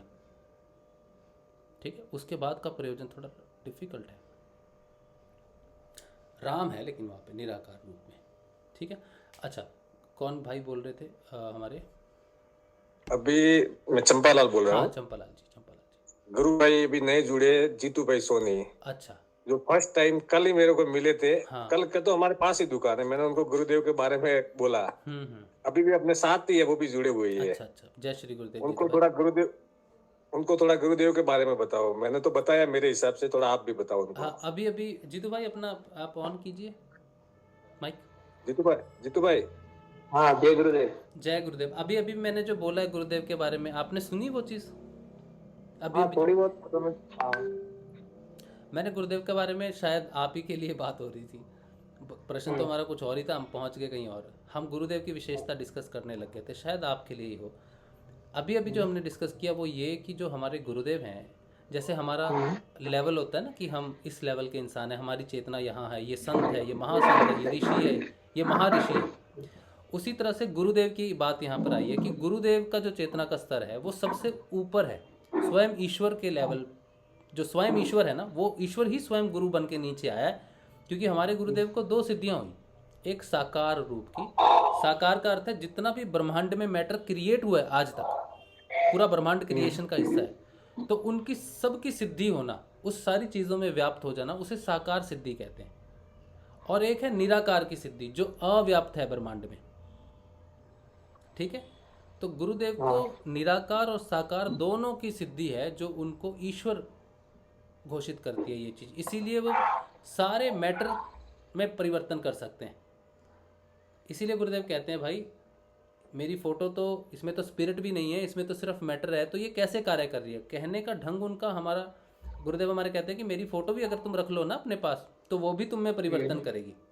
ठीक है, तो उनका कहने का अर्थ था, वो साइंटिस्टों को कहते हैं कि ये तो सिर्फ फ़ोटो है, इसमें तो स्पिरिट नहीं है। स्पिरिट हो तो तुम कह सकते हो हाँ वो प्रभाव डाल रहा है अपना, ठीक है, इंसान है और अपना प्रभाव डाल सकता है, लेकिन फ़ोटो कैसे प्रभाव डाल सकती है आप पे? तो इसका रहस्य पता करो, उन्होंने ये साइंटिस्टों को कहा। तो इसका रहस्य यही समझ में आता है कि वो मैटर भी उनको सिद्धि है मैटर की, वो मैटर में जागृत हैं। तो जितनी भी चराचर अवस्थाएं हैं पूरी ब्रह्मांड में, वो हर वस्तु में जीवित है, उनका कंट्रोल है। और वो ये भी कहते थे कि जिस व्यक्ति को एक ही जीवन में साकार और निराकार की सिद्धि हो जाए, वो सब में परिवर्तन ला सकता है। तो जिस गुरुदेव के बारे में आपको गुरु भाई ने बताया है, चंपालाल जी ने, वो आप में परिवर्तन कर देगा। अभी तक जितने भी गुरु हमने देखे हैं दुनिया के ऊपर में, ठीक है, वो परिवर्तन तब करते हैं जब आप पारस्परिक उनके संबंध में जुड़ते हो, या उनके आश्रम में जाते हो, या उनके निकट रहते हो, तब होता है। लेकिन जो गुरुदेव रामलाल जी सियाग हैं, आप दुनिया में कहीं भी रहोगे तो आप उनसे कनेक्टेड रहोगे, क्योंकि ब्रह्मांड का हर हिस्सा ही वो है। आप इस समय भी उनके टच में हो, साकार रूप में भी, निराकार रूप में भी। तो गुरु आप में फोटो से भी बदलाव करता है, क्योंकि फोटो के माध्यम से भी आप उससे जुड़ जाते हो। तो जो भी आपको चंपालाल भाई ने बताया है, बड़ा सिंपल सी आराधना है गुरु भाई।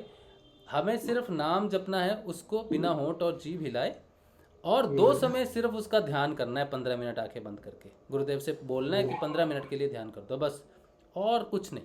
और गुरुदेव पे आप विश्वास रखो कि इससे उत्तम और इससे बड़ा गुरु पृथ्वी पर आज तक प्रकट नहीं हुआ। सारे गुरु अच्छे हैं, सारे गुरु बहुत बड़े बड़े ऋषि हुए, महात्मा हुए, लेकिन किसी भी ऋषि ने, किसी भी महात्मा ने दुनिया को ये परिवर्तन इतने बड़े स्केल पे नहीं दिया कि जो जपेगा वो पूर्ण में परिवर्तन हो जाएगा। ऐसा किसी ने नहीं कहा। उन्होंने कहा कि तुम मेरे शिष्य बनो और मैं तुम्हें पूर्णता प्राप्त करूंगा, लेकिन संसार में छोड़ा नहीं कि जो भी इसको करेगा वो हो जाएगा। ऐसा गुरु आज तक प्रकट नहीं हुआ। मानव के इतिहास की बात कर रहा हूँ, पूरे, सिर्फ कलयुग की नहीं। मानव के इतिहास में ऐसा कोई ऋषि नहीं आया जिसने कह दिया कि ये मंत्र छोड़ दिया मैंने, इसमें इंटरनेट पे है, सब जगह पे है, जिसने मेरी आवाज में ये मंत्र सुन लिया वो पार कर जाएगा भवसागर। इतना बड़ा ऋषि नहीं आया आज तक कोई भी। और ये गुरुदेव हैं हमारे जो ये बात कहते हैं, और ये कोरी बात नहीं है। कोरी होती तो 10 दिन में पता चल जाती, 15 दिन में पता चल जाती कि यार ये तो कोरी बकवास ही है।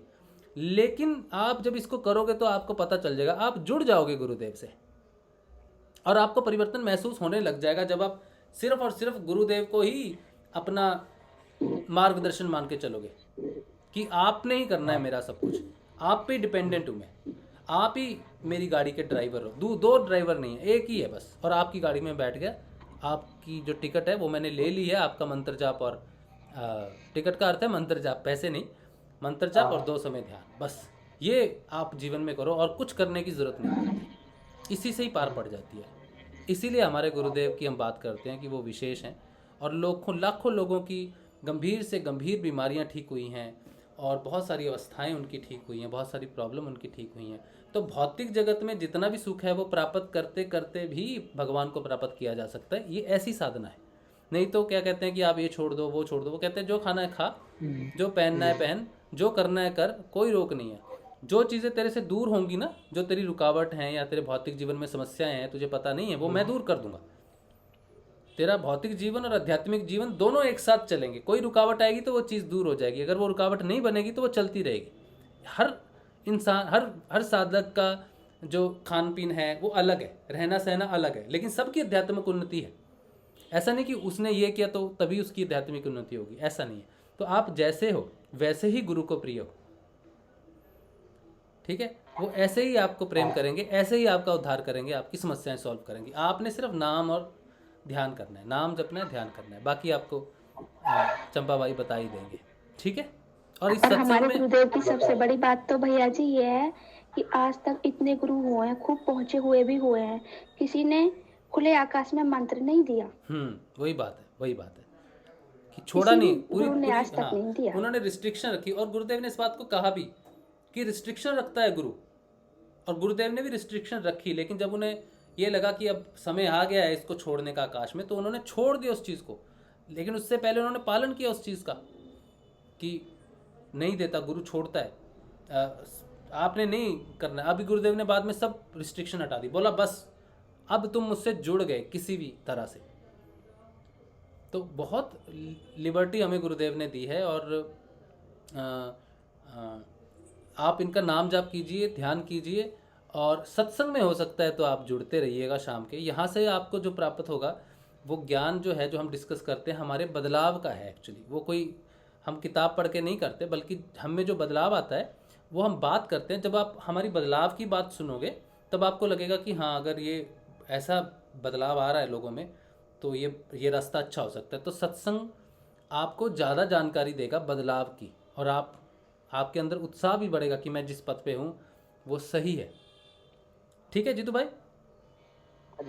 बाकी मैं नरहरि भाई को कुछ एक वीडियोस भेजूंगा, वो प्राइमरी जानकारी है। ठीक है, 2-3 वीडियो होंगे, वो आप देखना। मैं चंपा भाई को भी भेज दूंगा और आप भी देखना चंपा भाई, और इन जीतू भाई को भी भेजना। वो संक्षिप्त में जानकारी है, ठीक है, कि क्या है क्या नहीं है। जिस योग में आप आए हो, कुंडलिनी क्या है, तो कैसे वो रोग हरती है, कैसे वो हमारी प्रगति करती है, तो उसके बारे में 1 घंटे का वीडियो है, वो मैं आपको भेज दूंगा। ठीक है जी। आप वीडियो कैसे भेजोगे हमको? मैं व्हाट्सएप कर दूंगा नरहरि भाई को, और उनको बोल दूंगा वो आपको व्हाट्सएप कर दे। ठीक है, ठीक है, ओके। हाँ आपके नंबर नहीं हमारे पास? हाँ, मेरा नंबर लिख लो फिर आप, और मेरे को मैसेज कर देना अपना नाम लिख के, तो मैं आपको डायरेक्ट भी भेज दूंगा। मेरा नंबर आप लिख लो। फोन दिए।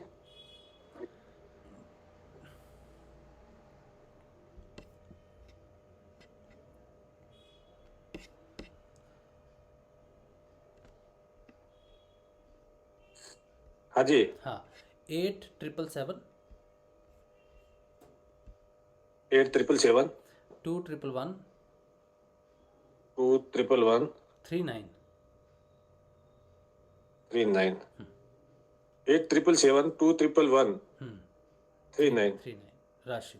धन्यवाद जी। जी जय श्री कृष्ण। अच्छा चलो, ये बात हुई, नए गुरु भाई जुड़े हैं, और उम्मीद है कि आपका मार्गदर्शन हो, किसी भी माध्यम से हो, गुरुदेव आपका मार्गदर्शन करें, ऐसी प्रार्थना है। चलिए। 2 दिन मेरी बात सुनते ही इनको हो गया, बस इन्होंने कल ही कह दिया मेरे को, नहीं मैं तो ये करूंगा। मैंने उनको वो वीडियो यूट्यूब पे दिखाया इनको। अच्छा। इनको लगा कि नहीं मैं ये हिसाब करूंगा। और फिर इन्होंने मेरे को ये भी, क्योंकि ये कल मेरे को मिलना है, तब मैं ये देख रहे थे कि आप क्या देख रहे हो इसमें, अपने वो मीटिंग चल रही थी उस समय। हाँ। तो मैंने भी इनको भी ये लिंक दिया कि आप भी जुड़ो, तो ये अभी जुड़ गए, मेरे बिना के ये जुड़ गए, इसीलिए मैंने आपको बोला।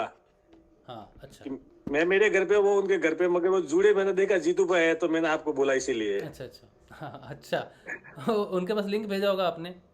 हाँ, लिंक भेजा मैंने उनको, कल ही दे दिया था लिंक। तो अच्छा, बहुत फिर इन्होंने मेरे को टाइम टेबल पूछा था कि कब है, तो मैंने आपको उनको बता दिया। हाँ। कुछ दिन आप ये सेशन भी सुनेंगे तो क्लियर हो जाएगा, काफ़ी क्लियर हो जाएगा काफ़ी चीज़ों के बारे में। हाँ जी, बहुत बढ़िया जीतू भाई, स्वागत है आपका हमारे इस परिवार में, गुरु परिवार में। आप दोनों का स्वागत है। जय श्री गुरु। अच्छा चलिए, अब जो टॉपिक था, ये मैं जो डिस्कशन करना चाहता था, ये हमने बहुत पहले गुरुदेव ने हमें एक सेशन करवाया था, जिसमें हमने मृत्यु और महामृत्यु पे एक सेशन किया था। मुझे याद नहीं कि मैंने उसमें क्या बोला, मैं भूल चुका हूँ पूरी तरह से, लेकिन उस समय गुरुदेव ने जो भी करवाया होगा वो काफ़ी गहरी चीज़ रही होगी, क्योंकि ज्ञान की परत दर परत तब खुलती है साधक की जब वो धीरे धीरे प्रोग्रेस करता है। सोचो, आज मैंने कहा कि आपने देखा कि देखो आकाश में चांद है, आकाश में चांद है, तो मुझे चांद का ज्ञान हुआ। ठीक है, फिर मेरे पास दूरबीन प्राप्त होगी किसी हिसाब से, तो मैंने देखा अरे चांद में तो गड्ढे भी हैं। ठीक है, फिर और कोई शक्ति प्राप्त हुई है, और कोई बड़ा दूरबीन प्राप्त हुआ, जिससे देखा अरे चांद पे तो रेत है, या जो भी है वहाँ पे, क्या पता क्या है। तो वो सारी चीज़ें हैं। ठीक है, तो धीरे धीरे क्या होगा, पहले चांद दिखेगा, फिर उसका थोड़ा और ज्ञान होगा, फिर और ज्ञान होगा, फिर वो साइंटिफिक लोग रोबोट भेजते हैं, साइंटिस्ट, और रोबोट जाता है वहाँ से, रोबोट जाता है वहाँ से, वो उठा के लाता है सब चीज़ें, फिर उसका अध्ययन करते हैं। तो धीरे धीरे ज्ञान हुआ, एक दिन में ही उन्होंने रॉकेट भेज के वहाँ से मट्टी नहीं उठा दी। इसी तरह से आध्यात्मिक ज्ञान की प्राप्ति भी सतह दर सतह होती है। तो आत्मा अपना जब ज्ञान प्राप्त करती है, जब ऊपर असेंड करती है, तो उसे डायरेक्ट सहस्रार का ज्ञान नहीं हो सकता, अनटिल एंड अनलेस कि कोई पुराना योगी है और वो निर्वीत समाधि से पहले शरीर छोड़ता है, और वापस जब शरीर धारण करता है तो सिर्फ समाधि के लिए धारण करता है। ठीक है, वो अलग स्थिति है। लेकिन एक नॉर्मल व्यक्ति जब साधना शुरू करता है, जब उसकी आत्मा जागृत होती है, तो ज्ञान तो आत्मा धरती है, ये बुद्धि नहीं। ठीक है, पहले कंट्रोल सिस्टम ये होता है, फिर कंट्रोल सिस्टम हृदय हो जाता है। तो हृदय से जब आत्मा जागृत होती है, तो वो अपना ज्ञान परत दर परत खोलती है। सिंगल नाइट में आज गुरुदेव ने जागृत किया, हाँ वो अलग शिष्य हैं जिनकी बात हम कर रहे हैं, जो एक दिन में जिन्हें पूर्ण ज्ञान प्राप्त हो जाए, जो इसीलिए आए थे बस। लेकिन नॉर्मल साधक को जब गुरु आशीर्वाद देता है तो उसकी चेतना के स्तर धीरे धीरे खुलते हैं, धीरे धीरे अपनी गुरु की बातें उसको समझ में आती हैं। इसी तरह से आज जो बात हम करने वाले थे, पता नहीं हो पाएगी कि नहीं हो पाएगी, फिर भी नरहरि भाई होते तो, क्योंकि वो पंडित जी हैं, तो उनका थोड़ा सा मुझे इनपुट चाहिए था इस चीज़ के बारे में, ठीक है, क्योंकि ये थोड़ा सा इंटरेस्टिंग है, थोड़ा वेदांत के हिसाब से ये सेशन है, वेदांतों में इस चीज़ को कैसे प्रमाणित किया है और कैसे, इस पे हमने 2 सेशन किए हैं शायद। एक गुरु गोरखनाथ जी को जब हमने याद किया था, उन्होंने 5 म दिए थे हमें, ठीक है, मीन क्या है, मुद्रा क्या है, मृत्यु क्या है, मांस क्या है, ऐसा कुछ था, 5 म थे।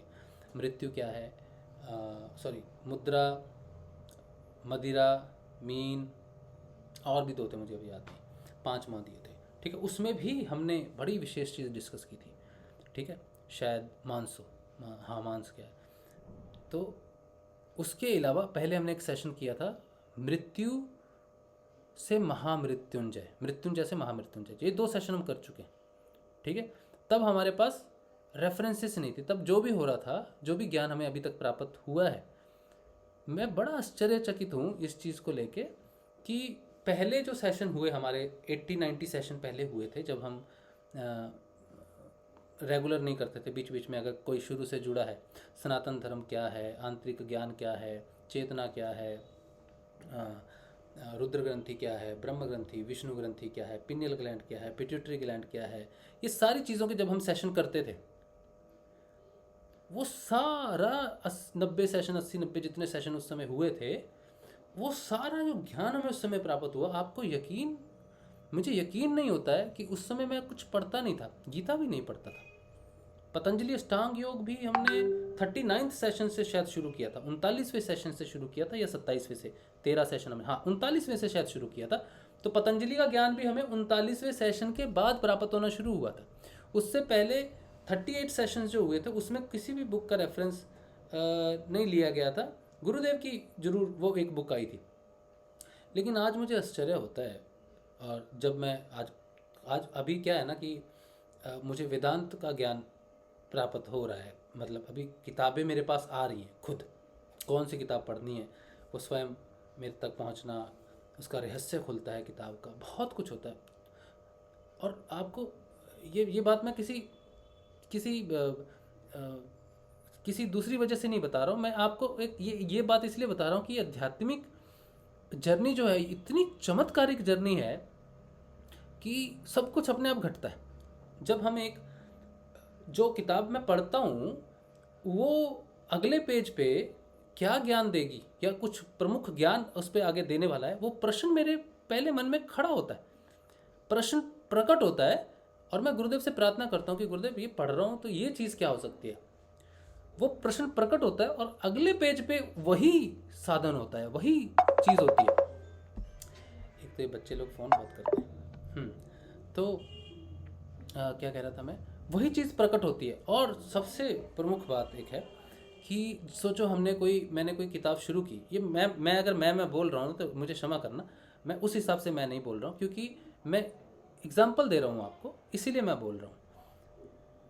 जब कोई बुक शुरू करता हूँ तो बुक शुरू करने से पहले हो सकता है कोई पाठ की ज़रूरत हो, ठीक है, किसी मंत्र की ज़रूरत हो जो मुझे मालूम नहीं। एक मिनट, हाँ अच्छा, तो शुरू करने से पहले जो भी मेरे को करना चाहिए उस ग्रंथ को, उस किताब को पढ़ने से पहले, वो अपने आप घटित होता है, ध्यान लग के वो चीज़ घटित होती है। और जब वो चीज़ ख़त्म हो जाती है तो उसके बाद जो पाठ होता है, एक तो शुरू होने से पहले पाठ होता है, एक एंड होने के बाद भी पाठ होता है। देखो ये मुझे पता नहीं था, ये नरहरि भाई बता सकते क्या शुरू होने से पहले एक पाठ हो सकता है, बाद में जब किताब ग्रंथ पूर्ण किया जाता है उसके बाद भी कुछ पाठ किए जाते हैं, कुछ शांति पाठ कह लो, कुछ भी। ये बात मुझे अब पता चल रही है, जब बुक शुरू करने से पहले कुछ घटता है और बुक खत्म होने के बाद कुछ स्वयं घटता है। क्योंकि अगर वो विधिवत है, अगर वो सच में चेतना पढ़ रही है, आत्म ज्ञान अपना स्वयं प्राप्त कर रहा है, तो वो अपने आप अंदर से घटित हो रहा है सारी चीज़ें। मैं इच्छा करके नहीं पढ़ रहा, मुझे तो पढ़ने की शौक ही नहीं था, नहीं तो मैं बहुत अच्छे मार्क्स लाता। तो ये चीज़ अपने आप जो हृदय में घटित हो रही है, हृदय जो ज्ञान अपने आप धारण कर रहा है, मैं चकित इस बात पे हूँ कि अभी अभी मैं कठोपनिषद का मुझे हुआ कि कठोपनिषद पढ़ना चाहिए, ठीक है। तो मैंने कठोपनिषद जब पढ़ा तो जो ज्ञान यमराज देते हैं, ठीक है, जो ज्ञान यमराज देते हैं नचिकेता को, एक 9 साल के बालक को जो ज्ञान देते हैं वो हमें गुरुदेव बहुत पहले दे चुके सेशन के माध्यम से, ठीक है। उसके बीच बीच में जो ज्ञान है ना, ये हमने सारा इस सेशन में डिस्कस किया। कुछ चीज़ें उसमें इतनी प्यार से लिखी हुई हैं कि आनंद आ जाता है उस चीज़ को थोड़ा और डिटेल में समझ के, मतलब जहाँ जहाँ हम चीज़ को मिस कर गए होंगे, समझ नहीं पाएंगे, वो वेदांत उस चीज़ को पूर्ति कर रहा है। ज्ञान गुरुदेव ने दे दिया, बस वेदांत में कैसे किस चीज़ को लिखा हुआ है वो पूर्णता हो रही है उस चीज़ की। योग प्लस वेदांत पूर्ण योग है, तो वो हो रहा है। अब जब वेदांत हम पढ़ते हैं किसी का, उसमें एक जैसे स्टोरी का एक मॉरल रहता है ना, मॉरल रहता है स्टोरी का, वैसे ही हर वेदांत का या वेदांतों में लिखा हुआ उपनिषद है, वेद है, इनका एक मॉरल है, एक रस है जो प्रकट होता है। इसी तरह से कठोपनिषद जो है, अगर इसका सार समझा जाए तो कठोपनिषद में यमराज हमें कहते हैं कि मृत्यु होगी और महामृत्यु भी हो सकती है। नचिकेता उनसे यही पूछता है कि मृत्यु के बाद क्या है। इस पूरे उपनिषद में कहीं भी इस बात को एक्सप्लेन नहीं किया गया, इसका सार कहीं दिया नहीं गया। जो बात मैं अभी आपसे कहने जा रहा हूं ये इस उपनिषद में नहीं कही गई, लेकिन इसका सार है, वो छुपा हुआ रस है, वो जो गुरु कृपा से प्राप्त हुआ। तो अगर पूरी किताब को देखा जाए तो वो कहते हैं कि नचिकेता ने जब उनसे पूछा, 9 साल के बच्चे ने उनसे पूछा कि यमराज मृत्यु के बाद मेरा क्या होता है, या इंसान का क्या होता है, क्या वो मर जाता है या वो उसकी गति होती है उसके बाद, तो यमराज इसको हाँ या ना में जवाब नहीं देते हैं, वो उसको एक्सप्लेनेशन देते हैं पूरी। लेकिन उससे पहले, उस ज्ञान से पहले वो नचिकेता से 3 प्रलोभन नचिकेता को देते हैं। कहते हैं कि नचिकेता तू ये क्वेश्चन मत पूछ बेटा, तू एक काम कर, तू सुख ले ले सारे दुनिया के। वो कहता है नहीं, मुझे नहीं चाहिए। स्वर्ग का सुख उनको ऑफर करते हैं, नहीं लेते। फिर वो कहते हैं एक काम कर, तेरे को मैं बहुत लंबी उम्र देता हूँ, बहुत लंबी उम्र, और जितनी भी स्वर्ग की अप्सराएं हैं, जितने भी सुख सुविधाएं हैं, इन सबको तू भोग, इन सबको तू कर, ठीक है। और फिर भी नचिकेता कहता है ये बेकार के प्रलोभन हो। तो तीसरा प्रलोभन उनको देते हैं कि अच्छा चल ठीक है, तुझे ये इन चीज़ों में भी नहीं आया ना, तू तेरी जैसी इच्छा है तू वैसे जी, जिस पदार्थ की तुझे जरूरत होगी वो तुझे प्राप्त हो जाएगी। तू जितना वर्ष चाहे उतना वर्ष तू जीवित रह सकता है, जिस भोग की तुझे जरूरत है वो भोग प्राप्त होगा, जो तू चाहता है वही घटित होगा। सारी रिस्ट्रिक्शंस हटा दी यमराज ने, से स्वतंत्र जीवन है पूरा। समझ लो अति मानसिक की जो हम बात करते हैं कि अति मानसिक का जो होना चाहिए, शायद उससे भी ज़्यादा उसको नचिकेता को उन्होंने ऑफर किया।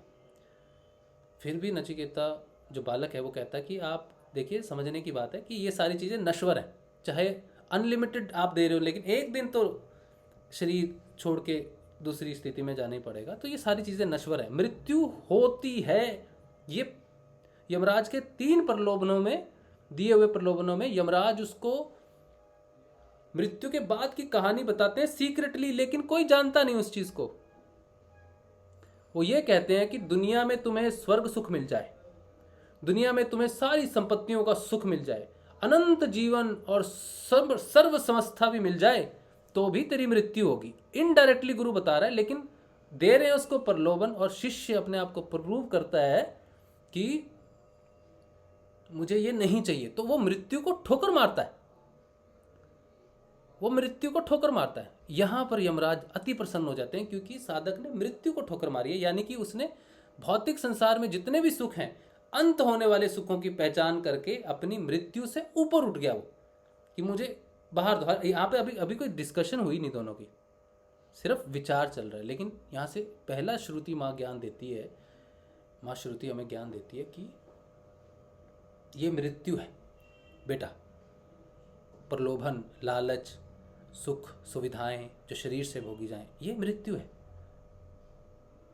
ठीक है।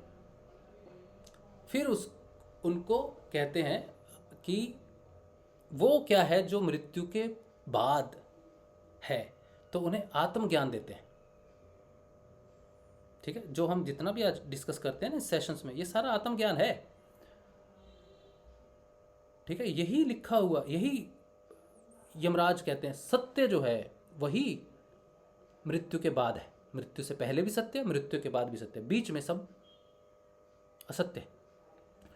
उसके बाद सत्य का ज्ञान देते हैं उन्हें, आत्मज्ञान देते हैं उन्हें, और सारे सेशंस में वही भरा पड़ा है जितना भी हमने आज तक किया है। जब ये सारा ज्ञान प्राप्त करते हैं तब भी एक सूक्ष्म रूप से प्रकट करते हैं कि हे नचिकेता, तू मृत्यु को छोड़ के अब महामृत्यु को उपलब्ध हो या महामृत्यु को प्राप्त कर। मृत्यु तो जीवन खत्म होने के नाम है कि मृत्यु हो गई, लेकिन महामृत्यु उस मृत्यु से पहले होती है। तो मृत्यु इससे पहले तू मृत्यु को पाए या मृत्यु तुझे पाए, तू उससे पहले महामृत्यु को पा। यानी कि जीवन को एक्सटेंड करने वाली बात नहीं है महामृत्यु, बल्कि मृत्यु से पहले महामृत्यु को पा लेने की है। और महामृत्यु जो है वो जीवित जीवित होती है। जब इंसान जिंदा है ना तब महामृत्यु होती है। मर के मृत्यु, शरीर गया और महामृत्यु नहीं हुई तो मृत्यु होगी। लेकिन जीवित जीवित जो मृत्यु होती है उसे महामृत्यु कहते हैं। जो जीवन से जो मृत्यु से पहले भी है, जीवन से पहले भी है और मृत्यु के बाद भी है, वो है महामृत्यु। उसको प्राप्त हो, ये पूरा उसमें ज्ञान है, लेकिन कहीं भी वर्णित नहीं है। कठोपनिषद में कहीं भी वर्णित नहीं है जो इस समय हम बात कर रहे हैं। तो समझ लो कि कौन बात कर रहा है। ठीक है, महामृत्यु का जो अर्थ है, मृत्यु शरीर की होती है लेकिन महामृत्यु चित्त की होती है। चित्त की वृत्तियों का निरोध ही योग है। चित्त की वृत्तियों का निरोध ही महामृत्यु है। इसको इस तरह से अगर आप समझो, ये कठोपनिषद है। मृत्यु के बाद क्या होता है इसको छोड़ देना नचिकेता, तो ये जान कि मृत्यु से पहले क्या हो सकता है जो स्थायी है। लेकिन उसको हाँ ना में नहीं दिया और उसमें लिख के भी नहीं बताया कठोपनिषद में। हालांकि कठोपनिषद बहुत संक्षिप्त होता है। इतना सूक्ष्म ज्ञान ये तब प्रकट होता है जब गुरु बताता है, जब मां श्रुति की कृपा होती है, उसके अंदर की शक्ति। बिना शक्ति के ज्ञान प्राप्त नहीं हो सकता। बहुत, मैं जो बात आपको अभी इस समय कह रहा हूं ना, मेरे को भूल जाओ कि मैं बोल रहा हूं। ये समझो, अब ये कहना चाहिए कि ये जो बोलने वाला है ना वो परम सत्य है, वो गुरु है। गुरु ही वो है जो कठोपनिषद में उपदेश कर रहा है। यमराज नहीं है कठोपनिषद में। यमराज गुरु के रूप में समझाते हैं। इस समय जो समझा रहा है वो भी गुरु है। तो यमराज ने अपनी पदवी छोड़ दी कि मैं तुझे यमराज होके नहीं समझा सकता, मैं तुझे गुरु होके समझा सकता हूं, क्योंकि गुरु का पद यमराज से भी ऊपर है। तो अगर आपको ज्ञान प्राप्त हो रहा है तो आपको देने वाला जो गुरु है उसकी पदवी उस पदवी से ऊंची है जो मृत्यु देता है। गुरु महामृत्यु देता है जो यमराज से भी ऊपर है। इसीलिए गुरु काल का भी काल है। और यमराज जब उसको ज्ञान देते हैं तो वो ये कहने की हिम्मत नहीं करते कि ये मेरा एक्सपीरियंस, जैसे मैं कई बार हिम्मत करता हूं, मैं कहता हूं कि मेरे अनुभव में आया। यमराज ये गलती नहीं करते कि ये मेरे अनुभव में आया है, नहीं करते। यमराज कहीं नहीं कहते पूरे कठोपनिषद में कि ये मैं कह रहा हूं। पहले तो वो गुरु का रूप धारण करते हैं, और गुरु का रूप धारण करके भी वो कहते हैं कि ऋषियों ने ऐसा कहा है नचिकेता। वो अहंकार को छूने भी नहीं देते। आपने कई सेशन, अभी इसी सेशन में आप देखो ना, कहीं कहीं आपको लगेगा मैं कहता हूं कि मेरा अनुभव है, मैं ऐसा बोल रहा हूं, ये अहंकार है।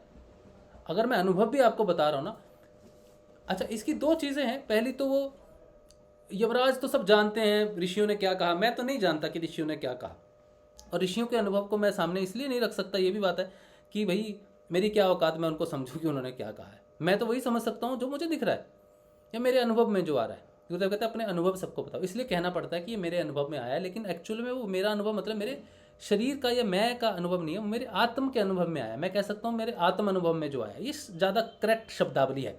लेकिन शब्दों में हमें फंसना नहीं चाहिए एक्चुअल में, लेकिन शब्द ही हमें फंसा देते हैं उल्टे। तो हमें शब्दों का मोह त्याग देना चाहिए, शब्दों का अर्थ जो स्पष्ट है वो नहीं, उसको व्याप्त करने का भाव को धारण करके कर सकते हैं, ऐसा मुझे लगता है। लेकिन कठोपनिषद में जो गुप्त ज्ञान है वो आप अभी इसी सेशन में आपके सामने प्रकट हो रहा है। मुझे तो मूल दिया गया था, सिर्फ कठोपनिषद समाप्त होने के बाद मुझे मूल दिया गया था, लेकिन अभी जो मैंने बात की है ये अभी दिया गया है, इसी समय दिया गया आपके सामने। आप मेरी वॉइस का लेवल देख लेना, पूरा सेशन का लेवल, और जब बात शुरू हुई मृत्यु महामृत्यु की, उस समय मेरी वॉइस का लेवल देखना, मेरी एक्साइटमेंट देखना, मेरी उत्तेजना देखना, मेरी पावर देखना, मेरी शक्ति देखना, उसमें मतलब शक्ति मतलब बोलने की शक्ति, ठीक है। आपको लेवल ऑफ एनर्जी अलग दिख जाएगा, जैसे और ही कोई शक्ति इस चीज़ को एक्सप्लेन कर रही है। बोलने वाला गुरु होता है, ये बिल्कुल 100% सत्य है। तो हे नचिकेता, तू मृत्यु के बारे में जानना चाहता है और मैं तुझे महामृत्युंजय का ज्ञान देता हूँ, महामृत्यु का ज्ञान देता हूँ। यहाँ पर आपके भोले शंकर आते हैं। 2 मंत्र हैं जहाँ पे मैं नरहरि भाई को इन्वॉल्व करना चाहता था, मृत्युंजय मंत्र और महामृत्युंजय मंत्र। इसकी कहानी मैं अपने जीवन में आपको बताता हूँ। अब मैं इसलिए अपना कह रहा हूँ क्योंकि मेरे जीवन में वो घटा है, ठीक है। हम अनजान हैं ना, इन मंत्रों से हम बड़े अनजान हैं। हमें नहीं पता कि ईश्वर हमें किस तरफ मोड़ देगा, कब। मुझे मेरे नाना जी ने, मतलब मेरे नाना जी के भाई, उनके भाई, तो मेरे चाचा नाना जैसे कह सकते हैं, उन्होंने, जब मेरी माँ को कैंसर हुआ था तब उन्होंने मुझे महामृत्युंजय मंत्र का ज्ञान दिया, उसकी विधि बताई कि इसकी ये विधि है, इस विधि से इसको करते हैं। लेकिन अनफॉर्चुनेटली वो विधि पूर्ण नहीं थी, पूरा नहीं बता पाए पूरी चीज़, या उन्होंने कही भी होगी तो मुझे याद नहीं रही, मैं उतना ही उसको धारण कर पाया। तो मैंने उस विधि से, महामृत्युंजय के जाप से, अपनी माँ को 1 साल के लिए मृत्युंजय भगवान ने उनको 1 साल उनकी लाइफ एक्सटेंड कर दी। कैंसर 3 दिन में ख़त्म हुआ था और 21 दिन का प्रोसेस में वो पूर्ण रूप से ठीक होकर अपना व्यवसाय करने लगी थी। लेकिन महामृत्युंजय मंत्र जो है ना, वो टूट जाए ना, फिर वो कभी बनता नहीं। एक ही बार आप वो एक बाण है बस, समझ लो। मृत्युंजय एक ही बार चला सकते हैं उसको जीवन में। जैसे वो कई ऋषि मुनि कहते हैं ना, आशीर्वाद देते थे कि अर्जुन ये बाण पकड़, लेकिन याद, हाँ, अर्जुन कर्ण को मिला था, वो कर्ण को दिया था, इंद्र ने दिया था बाण, तो इस बाण को ले, इससे तू मेरे पुत्र अर्जुन का भी वध कर सकता है, लेकिन याद रखना इसे सिर्फ एक बार चला सकता है। तो दुर्योधन को बचाने के लिए वो वेस्ट हो गया था, वहाँ पर एक ही बार चलाया था, फिर नहीं चला सकता। इसी तरह मंत्र विद्या का ज्ञान है कि मंत्रों में जो विद्या है, जो शक्ति है, वो जो अचूक होते हैं, जो किसी को भी घात कर सकते हैं, ऐसे मंत्र किसी भी बीमारी पे विजय पा सकते हैं, वो एक ही बार चलते हैं सिर्फ। उसका ज्ञान मुझे तब नहीं था, अब हो रहा है। तो वो जब मैंने किया तो पूर्ण कंप्लीट करके जब हमने छोड़ दिया, तो वो उसकी एक लिमिट थी, ठीक 1 साल। मेरी माँ का ध्यान था, ठीक 1 वर्ष के बाद वो, उसके बाद मैंने बहुत कोशिश की कि मैं उसे वापस करूं, लेकिन वो होता नहीं, वो दूसरी बार यूज़ नहीं होता। फिर मैंने अपने पे किया और मैं भी 3 दिन के अंदर मुझे रिजल्ट मिले, लेकिन मैं पूरा नहीं कर पाया। और उसके बाद मैंने लगातार 14 साल ट्राई की, नहीं हुआ, ठीक है, वो हुआ नहीं, बना नहीं। मैं अपने लिए भी एक ही बार यूज़ कर पाया, अपनी माँ के लिए भी एक ही बार यूज़ कर पाया।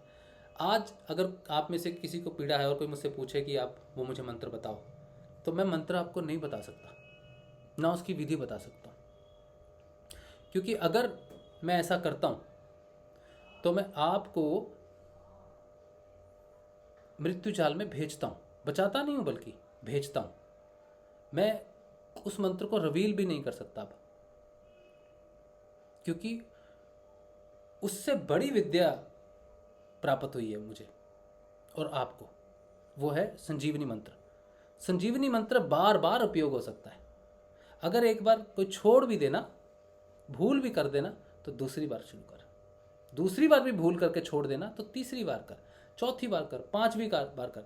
संजीवनी मंत्र कई बार प्रयोग किया जा सकता है, ये सर्वोत्तर वाण है, इससे बड़ा कोई वाण नहीं, अमोघ है। जैसे श्री कृष्ण का सुदर्शन चक्र, उसे हजारों बार, करोड़ों बार, लाखों बार यूज किया जा सकता है, ये वही है। ये कर्ण का, वो इंद्र का दिया हुआ एक वाण नहीं है, बल्कि ये श्री कृष्ण का सुदर्शन चक्र है। हम इंसान हैं और प्रकृति हमारे लिए कुछ निश्चित करती है, ठीक है, हम उस चीज़ को उस तरह से यूज़ नहीं कर सकते जिस तरह से हम चाहते हैं, वो प्रकृति हमसे यूज़ करवाती है।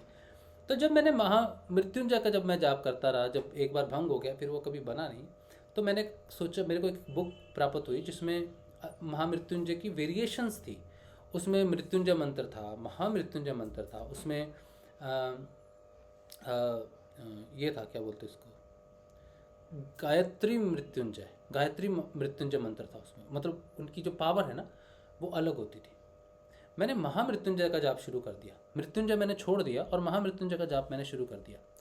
10 साल ऑलमोस्ट, या फिर कह लो 14 साल मैंने महामृत्युंजय का जाप किया, लेकिन मुझे ये फ़र्क नहीं पता था कि मृत्युंजय और महामृत्युंजय में अंतर क्या है। लेकिन कठोपनिषद पढ़ने के बाद जब नचिकेता पूछता है कि मृत्यु के बाद क्या है, अस्तित्व है कि अस्तित्व नहीं है, तो यमराज उसे हाँ ना में नहीं बोलते, क्योंकि क्या बोलेंगे, क्योंकि मृत्यु के बाद कुछ भी हासिल करने या छोड़ने लायक होता नहीं जीवन में, जीवन के दौरान ही प्राप्त करनी होती है महामृत्यु, जो चित्त की मृत्यु है। शरीर मरने से पहले आपका चित्त मरना चाहिए, चित्त का भक्षण पहले जरूरी है, इससे पहले कि आपके शरीर का भक्षण हो जाए। ये ज्ञान महामृत्युंजय है, यही महामृत्युंजय है। मृत्युंजय मंत्र अगर जपते हो आप, तो आपके शरीर में जितनी भी असाध्य बीमारी हैं, शरीर से जुड़ी हुई जितनी भी बीमारियां हैं, वो सारी ठीक हो सकती हैं। आपके शरीर पे विजय पाता है मृत्युंजय, लेकिन महामृत्युंजय आपके चित्त पे विजय पाता है, वो आपके चित्त का भोग करता है। तो महामृत्युंजय चित्त को विजयी कर लेता है, मतलब चित्त को जीत लिया आपने, या कह लो चित्त की मृत्यु होगी और आप उससे ऊपर उठ गए। ये महामृत्युंजय जाप करने के बाद ही मेरे जीवन में, अब देखो ये कितनी संयोग की बात है कि मेरे जीवन में मैंने जब भोलेनाथ की तपस्या शुरू की, जब मुझे ये मंत्र मिला, तो ये मेरी कोई पुराने कर्म, पुराने जन्मों की ही कुछ हो सकती है जो जिसने ये स्थितियाँ पैदा की, और मैं मृत्युंजय मंत्र को कंप्लीट नहीं कर पाया। हालांकि मैं जानता था कि टूटना नहीं चाहिए, लेकिन टूट गया। और महामृत्युंजय का जाप मैंने अनजाने में किया, सिर्फ इसलिए कि मुझे गुरु की प्राप्ति हो। तो आप ये समझ लो कि जब 10 वर्ष तक मैंने लगातार महामृत्युंजय का जाप किया, तो महामृत्युंजय की मेरे अंदर जो प्रेरणा उठी कि अब यहाँ से आगे गुरु की प्राप्ति करो। तो उसी महामृत्युंजय का जाप मैंने 40 दिन व्रत रख के किया, नहीं तो मैं रोज़ जपता था सुबह। उसका व्रत फिर मैंने 40 दिन व्रत रख के उसको जाप किया कि मुझे गुरु की प्राप्ति हो। उसी महामृत्युंजय ने मुझे गुरु की प्राप्ति दी। यानी कि अगर आप महामृत्युंजय भी जपते हो ना, तो बिना गुरु के चित्त विजयी होता नहीं। वो एक महामृत्युंजय का अर्थ है कि ठीक है बेटा, तूने एक तपस्या की कि तू, और अनजाने में कर रहा हूं, मुझे नहीं पता कि महामृत्युंजय का अर्थ मैं चित्त के लिए मांग रहा हूं मुझे तो चित्त का पता ही नहीं था, मन क्या होता है, चित्त क्या होता है, चेतना क्या होती है, इसके बारे में तो मुझे कुछ भी पता नहीं, कुछ भी ज्ञान ही नहीं कि आत्मा क्या होती है, और चित्त तो बहुत दूर की बात है। मैंने कभी जीवन में ये नहीं सोचा कि मैं आत्मा हूं, ये भी नहीं सोचा। और जाप कर रहा महामृत्युंजय का चित्त के लिए, अनजाने में हो रहा सब कुछ, ठीक है। तो उस मंत्र ने प्रभाव जब दिखाया तो कहा कि अब ठीक है, तुझे वरदान मिल गया, या कह लो कुछ भी मिल गया कि अब तू चित्त को विजय कर सकता है, लेकिन तुझे विजयी करने के लिए गुरु की प्राप्ति करनी है।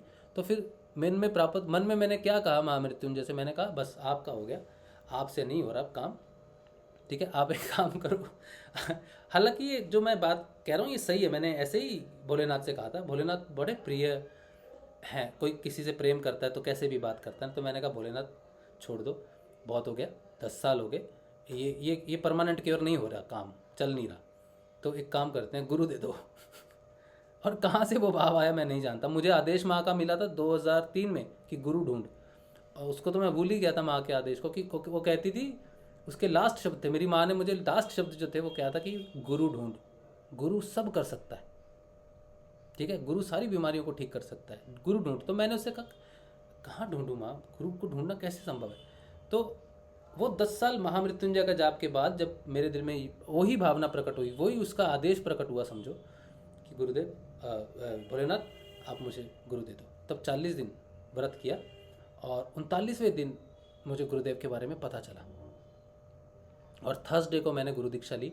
और जिस दिन मैंने गुरु दीक्षा ली उस दिन मेरा देहपात हुआ था।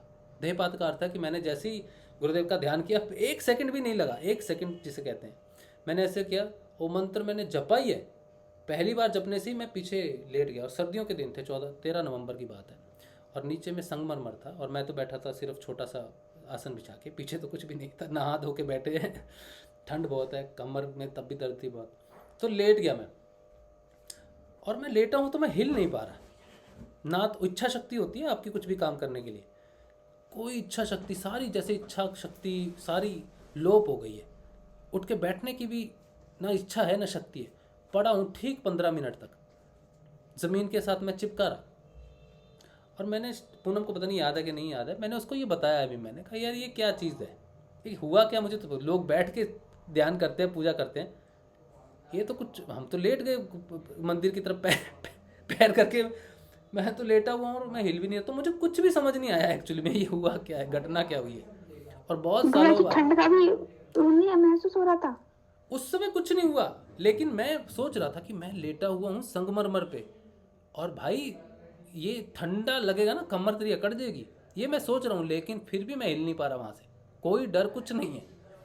और ये बात मुझे कई वर्षों बाद पता चली कि जिसे पहली बार दीक्षा में जो शरीर गिर जाना होता है, उसे शिव का, ये कहते हैं क्या बोलते हैं, शिव का आशीर्वाद समझते हैं। तो मेरे जीवन में सब कुछ शिव ने दिया है, ये जो बैठा है ना जटाधारी, इसी ने दिया है, बाबा गंगाईनाथ ने दिया है, यही गुरु को लाए और गुरु फिर इनको लाया। देख लो, ये भी बड़ी गजब सी बात है कि मैंने, पूनम जरा ये चार्जर लगा देना, चार्जिंग, तो मैंने भोलेनाथ से गुरु मांगा और गुरु ने मुझे भोलेनाथ की प्राप्ति करवाई। दोनों एक दूसरे का काम करते हुए सम हो जाते हैं। अच्छा, हम कहाँ थे, मैं कहाँ चला गया, मुझे कुछ नहीं समझ आ रहा। महामृत्यु, हाँ महामृत्यु क्या, महामृत्युंजय का जाप करते थे आप, हाँ उसके बाद में आपको गुरु मिले, हाँ गुरु मिल, हाँ महामृत्युंजय का मैं जाप करता था। मैं एक्चुअली मैं रोर भूल गया हूँ लाइन, पता नहीं कहाँ, पता नहीं शायद इतना ही था, तो वो मैंने जब, हाँ अनजान में मैंने जपा, महामृत्युंजय की प्राप्ति हुई। बता रहे थे तो आपने ये कहा कि इन दोनों का फर्क मुझे यहाँ से पता पड़ा। हाँ कठोपनिषद में चित्त को मारता है, हाँ चित्त को मारने की प्रार्थना, मृत्युंजय, और मृत्युंजय जो मंत्र होता है वो शरीर के जो कष्ट होते हैं उसको दूर करता है, हाँ उसको हरता। अब ये आपको किसी किताब में नहीं मिलेगा, लेकिन ये जो मैं अभी इस समय धारण कर रहा हूँ ना, अब फिर से मैं शब्द का यूज़ कर रहा हूँ, तो आप उन सारी चीज़ों को इग्नोर कर देना, ठीक है, जहाँ भी मैं वो बोलता हूँ मैं शब्द, वो इग्नोर कर देना, वो भावहीन है शब्द, समझ लो। मैं कहने का अर्थ है कि अब कठोपनिषद के वेदांती ज्ञान ने ये सारा कंफर्म किया। हालांकि देखो ये धारणा हो चुकी है, सेशन हम कर चुके हैं मृत्यु से महामृत्युंजय तक, उसमें क्या बोला है मुझे पता नहीं, याद नहीं है। और जो ये सफ़र रहा है अभी तक, जैसे नचिकेता है, नचिकेता का प्रश्न है, तो एक्चुअल में देखा जाए तो वो जो साधना शुरू होती है, जैसे आपकी साधना में भी ऐसी कुछ विशेष चीज़ है इस जीवन में जो अभी आपको नहीं दिख रही, नहीं पता चल रही, लेकिन ये यात्रा अनजाने में शुरू होती है। और महामृत्युंजय चित्त के विनाश की बात तो 2004 में मैंने शुरू कर दी थी, लेकिन आज 2022 में जाके उस चीज़ का ज्ञान हो रहा है। कितने वर्ष लग गए उस रहस्य को खुलने के लिए, और वो खुला, अंदर प्रकट हो गया, लेकिन आज इस चीज़ की विस्तृत जानकारी मिल रही है कि मंत्रों में, गुरुदेव कहते हैं मंत्रों में ऐसी शक्ति होती है। अब उन्होंने ये जो बात कही ना, उन्होंने कुछ नहीं एक्सप्लेन किया, लेकिन उन्होंने अपना आश्चर्य किया कि मैं तो नहीं जानता था कि मंत्रों में ऐसी शक्ति हो, लेकिन आज मैं उस चीज़ को फील कर पा रहा हूँ समझने के बाद कि मंत्र में अगर ओम लगा दो या ओम हटा दो तो उसका स्वरूप बदल जाता है पूर्ण। उसका देखो, मृत्युंजय मंत्र क्या है, ओम त्र्यंबकम यजामहे सुगंधिम पुष्टिवर्धनम उर्वारुकमिव बंधनान मृत्युर्वृक्षि यमामृतात्, ये मृत्युंजय मंत्र है, ठीक है। मैंने भी 1 साल तक महामृत्युंजय का जाप किया था माला से, दिन में 108 माला गिनता था। हाँ मगर मेरे को है ना रिलीफ नहीं हुआ भाई साहब। मैंने वो हवन वो करवाए, अभी भी करवाए, हाँ मगर फिर भी मेरी मानसिक स्थिति ठीक नहीं हुई। अच्छा फिर मेरे को एक ही माइंड में, मैं कई साल पहले मेरे को सुनी लाल जी जोधपुर ले गए थे, गुरुदेव से संपर्क उन्होंने कराया था, फिर मैं वो भूल गया था, वो उनका व्यवहार के हिसाब से थोड़ा मेरे को हुआ कि भाई ये ऐसे कर रहे हैं, फिर मैंने भूल गया। अभी मैं बहुत परेशान हो गया, 7 साल से इतना परेशान हो गया, मेरे साथ कुछ घटना भी हुई, मेरे 3 ऑपरेशन हो गए। अच्छा, मेरे एक एक्सीडेंट भी हुआ था, उसमें मेरा स्टाफ खत्म हुआ था, उसमें मुकदमा भी मेरे ऊपर लगा था। अच्छा। फिर उस हिसाब से मेरे को इतनी मानसिक परेशानी हुई कि मैं कुछ कर नहीं सकता था। जैसे बिजनेस में भी माइंड पूरा डिवाइड हो गया था। फिर मेरे को भी लास्ट में वही याद है, गुरुदेव, मालूम नहीं गुरुदेव ने ऑर्डर हुक्म दिया या क्या हुआ। फिर मैंने वो गुरुदेव को वापस मंत्र धारण किया और वो फिर मैंने वापस उनके जाप करने शुरू किए। तो उसके बाद में अभी मेरे को, मैंने आपको 2 दिन पहले बोला था मेरे को मानसिक परेशानी है। अभी मेरे को वो आपको बोला ना, उसके बाद में मेरी मानसिक परेशानी पे भी 10% फर्क पड़ गया है। बहुत अच्छा। और ये बात मैंने जीतू भाई को ये भी बोला था। कल बैठे बैठे मैं जीतू भाई को बात, मैं कभी होता हूँ तो इनसे शेयर करता रहता हूँ। सिर्फ दो दिन में मेरे को 10% रिजल्ट मिला है आपसे बात करने के बाद। तो मैं मानसिक वो महामृत्युंजय का जाप भी किया, गायत्री मंत्र भी किया, मैंने सब कुछ किया, मगर ये जो संजीवनी मंत्र है ना, सत्संग का प्रभाव, इस संजीवनी मंत्र के आगे है ना कोई मंत्र नहीं चलता है, कोई मंत्र नहीं भाई। ये सुदर्शन इसके चक्र आगे है। तो आप कुछ भी कर लो, मगर ये मंत्र है ना, इसके आगे तो सब जीरो है, सब जीरो है। आप ये सोचो कि हम किस मंत्र की बात करें, महामृत्युंजय मंत्र। देखो महामृत्युंजय की बात जब हम करते हैं ना, इसकी जो विधियां हैं महामृत्युंजय की, वो जो ऋषि मुनि बैठे हुए हैं ना, वो ये सारा सिद्ध करके अपने शरीर पे विजय पाके बैठे होते हैं। वो इन मंत्रों को यूज करना चाहते हैं, हमें तो कुछ नहीं पता। अच्छा, अब जो हम बात कर रहे थे, अच्छा जो मृत्युंजय मंत्र जो मैंने पढ़ के सुनाया आपको, ये मैंने जाप किया था अपनी माँ के लिए, और फिर मैंने अपने लिए जाप किया तो ये विधियाँ टूट गई थी। फिर मैंने कहा कि इससे भी स्ट्रॉन्ग के क्या है, लेकिन मुझे पता नहीं था, तो मैंने महामृत्युंजय की किताब खरीदी। तो उसमें महामृत्युंजय मंत्र में देखो, गुरुदेव कहते हैं जो मंत्र मैं तुम्हें दे रहा हूँ ना, उसके आगे पीछे ओम नहीं लगाना और कुछ नहीं लगाना। कुछ लोग ओम लगा लेते हैं, ये नहीं, प्रणव वगैरह नहीं लगाना, जैसा मैं देता हूँ वैसा ही जपना। उसका अर्थ आज समझ में आता है कि मृत्युंजय से महामृत्युंजय में फर्क पड़ता है कि मृत्युंजय मंत्र शुरू होता है ओम त्र्यंबकम यजामहे सुगंधिम पुष्टिवर्धनम उर्वारुकमिव बंधनान् मृत्युर्मुक्षीयमामृतात्। महामृत्युंजय शुरू होता है ओम होम जुम सह, ओम त्र्यंबकम यजामहे सुगंधिम पुष्टिवर्धनम उर्वारुकमिव बंधनान् मृत्युर्मुक्षीयमामृतात् सह जुम होम ओम। मतलब एक तरफ से वो खुलता है, दूसरी तरफ से वो उल्टा बंद होता है, पूरा ऐसे ब्रैकेट समझ लो, ओम होम जुम सह, और नीचे से शुरू होता है सह ज स जुम होम ओम, उल्टा बंद होता है मंत्र, महामृत्युंजय मंत्र। ये जो ऊपर और नीचे ओम लगा, होम लगा, जुम लगा, सह लगा, ठीक है, इसने मृत्युंजय मंत्र में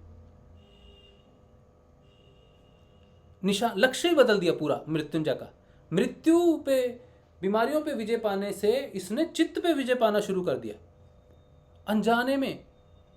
और ये सारे के सारी जो चंपा भाई कह रहे हैं ना, मुसीबतें घटी, ये सारी घटी, जितना भी मानसिक परेशानी है ना चंपा भाई, मुसीबतें सर इतनी आई थी कि मेरा परिवार भी मेरा नहीं रहा था।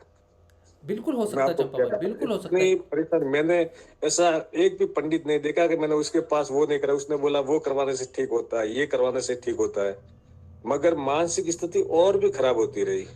वो मेरा समय खराब था या क्या था, इसलिए मेरे से गुरु के पास नहीं जा सका वापस। नहीं, इसको ऐसे मत देखो, इसको ऐसे मत देखो। कभी भी अपने आप को दोषी रूप में कटघरे में खड़ा नहीं करते, कभी भी। अध्यात्म की पहली बात है कि हम दोषी नहीं है, अपने आप को निर्दोष रख के ही ये साधना हो सकती है। दोष देने से मानसिक परेशानी और फिर गिल्ट भी पैदा होंगे, क्योंकि साधना में ना सारी चीज़ें उखड़ उखड़ के आपके सामने आती हैं, आपकी परीक्षाएं लेती हैं। और क्या होगा जब आप साधना में बढ़ोगे ना आगे, आप इस चित्त की तरफ बढ़ोगे, चित्त की हत्या जिसे हम कहते हैं महामृत्युंजय की तरफ बढ़ोगे, इस मंत्र से महामृत्युंजय की तरफ बढ़ोगे ना, आप बनोगे महामृत्युंजय। आपने जो जपा है ना महामृत्युंजय, का अर्थ है कि मैं जप के स्वयं महामृत्युंजय बन रहा हूँ, ठीक है। जो पहले एक सेशन हुआ था ना, उसमें हमने कहा था आप महामृत्युंजय स्वयं बनो। तो शिव की एक स्थिति है महामृत्युंजय, जो चित्त पे विजय पाता है उसे महामृत्युंजय कहते हैं। हम शिव को कहते हैं महामृत्युंजय क्योंकि वो मृत्यु पर विजय पाके बैठे हैं, तो उनके नाम से जानते हैं इस स्थिति को। लेकिन एक्चुअल में ये स्थिति आप स्वयं धारण कर सकते हो। जैसे शिव एक स्थिति है, ठीक है, शांभवी एक स्थिति है, वैसे ही महामृत्युंजय भी एक स्थिति है। तो जब हम महामृत्युंजय स्थिति की तरफ पहुंच रहे हैं, तो इसका अर्थ है कि हमारा युद्ध किससे हो रहा है? चित्त से हो रहा है। तो क्या लगता है आपको कि जब आप इस संजीवनी मंत्र का जाप करते हुए महामृत्युंजय की स्थिति में जा रहे होगे, तो चित्त आप पे प्रहार नहीं करेगा? चित्त आप पे ऐसे ऐसे प्रहार करेगा ना, आप सोच भी नहीं सकते। वो पहले आपको मानसिक टेंशन देगा, आपका ही कोई कर्म आपके सामने रखेगा जिसको आप बदल नहीं सकते। मैंने अभी एक ट्वीट लिखा, ट्वीट को डिलीट कर दिया, बदल दिया, ये मेरे अधिकार में। लेकिन वो कर्म रखेगा आज से 10 साल पहले का जिसे आप बदल नहीं सकते, ठीक है। और इधर से अध्यात्म प्रेशर देगा सत्य का, और उधर वो कहेगा देख तूने ये किया था, देख तूने ये किया था। आपको गिल्ट पैदा होगा, भारी डिप्रेशन क्रिएट होगा। उस समय आपके जो काम आएगा वो ये कि सब धर्मों को छोड़ के मेरी शरण में आ जाए, मैं तुझे हर पाप से मुक्त कर दूंगा। ये कृष्ण कहते हैं, और आपके गुरुदेव स्वयं श्री कृष्ण है, और वो यही कहते हैं जो ये मंत्र जपेगा वो पार हो जाएगा, वो यही कहते हैं। और गुरुदेव ने स्वयं कहा है ये बात कि सब धर्मों को छोड़ के मेरी शरण में आ जा, मैं तुझे सब पापों से मुक्त कर दूंगा। ये गुरुदेव ने भी स्वयं कहा, कृष्ण को कोट करते हुए कहा, लेकिन उन्होंने स्वयं कहा। मैंने गुरुदेव के मुंह से सुना हुआ, मैं गुरुदेव के साथ जोधपुर भी रहा हुआ, विमाल कार्यक्रम भी किए हुए, मगर मेरा वो बोले समय कैसा था तो इसीलिए मैंने फिर वो छूट गया था। मेरी बात सुनो, आज भी मेरे को वो फीलिंग हो रही है, आज भी दुख हो रहा है मेरे को उस बात का। कोई दुख की बात नहीं, कोई नहीं, सब समय देखो, मैं यही बात आपसे कह रहा हूँ कि इस समय, अभी इस समय जितने भी लोग सुन रहे हैं ना, तुम्हारी यात्रा महामृत्युंजय होने की है, तो तुम्हारा युद्ध चित्त से है, और चित्त तुम्हारे आगे तुम्हारी गिल्टियाँ, तुम्हारी गलतियाँ ला ला के प्रकट करेगा। तुम्हें हर गलती से कहना कि ये गुरुदेव की इच्छा स्वरूप है, जो भी हुआ मुझे इस रास्ते पे लाने के लिए ये सारे मेरे सहयोग हैं। मेरी मानसिक परेशानी हो, मेरा डिप्रेशन हो, मेरा गिल्ट हो, मेरा किया बुरा से बुरा कर्म हो, वो मेरा सहायक बना, और मैं उस कर्म का अब त्याग करता हूँ क्योंकि मुझे आगे बढ़ना है। ये धारणा लेनी होगी, आपका युद्ध है ये, इसलिए कभी डिप्रेस नहीं होना। अपने किसी भी कर्म की स्मृति साधना में बन जाए, अपनी किसी भी कर्म की, कितना भी बुरा से बुरा कर्म हो, कितना भी अच्छे से अच्छा कर्म हो, बुरे के साथ अच्छा भी, अच्छे कर्म में भी बह जाते, वाह जी मैंने तो 100 गौ दान किए थी, कभी नहीं फंस जाना। वो भी गिल्ट है, वो भी पाप है, क्योंकि सिर्फ तमस गुण पाप नहीं है, रजस गुण और सतव गुण भी पाप हैं, क्योंकि ये हमें प्रकृति से बांधते हैं, चित्त से बांधते हैं, और चित्त से मुक्त होना है तो सतव को भी छोड़ना पड़ेगा। मतलब जो अच्छे कर्म किए, स्वर्ग नहीं भोगने की इच्छा होनी चाहिए। नचिकेता ने स्वर्ग की इच्छा त्यागी थी, तभी वो महामृत्युंजय को पाया। अगर आप महामृत्युंजय, और आपकी साधना महामृत्युंजय की साधना है क्योंकि आप सुदर्शन चक्र चला रहे हो, ये नहीं सोचना कि मैं महामृत्युंजय चक्र जप नहीं रहा, अब आप उसका विशिष्ट वर्जन जप रहे हो, ठीक है। तो कभी भी जीवन में, किसी के जीवन में भी आपका कोई कर्म आपके सामने आ जाए, चाहे वो कितना भी बेकार हो, कितना भी दरिद्रपूर्ण हो, या कितना भी घटिया क्यों ना हो, अब आप उससे संबंधित नहीं हो, क्योंकि आपने अपने आप को गुरु को दे दिया। इसीलिए मैं कहता हूँ कि अपनी लिखी हुई कोई भी व्हाट्सएप, कोई भी ट्वीट, अपने अंदर ये धारणा डालो कि मैंने अगर एक बार कोई चीज़ लिखी तो मुझे उसे डिलीट करने का अधिकार नहीं है।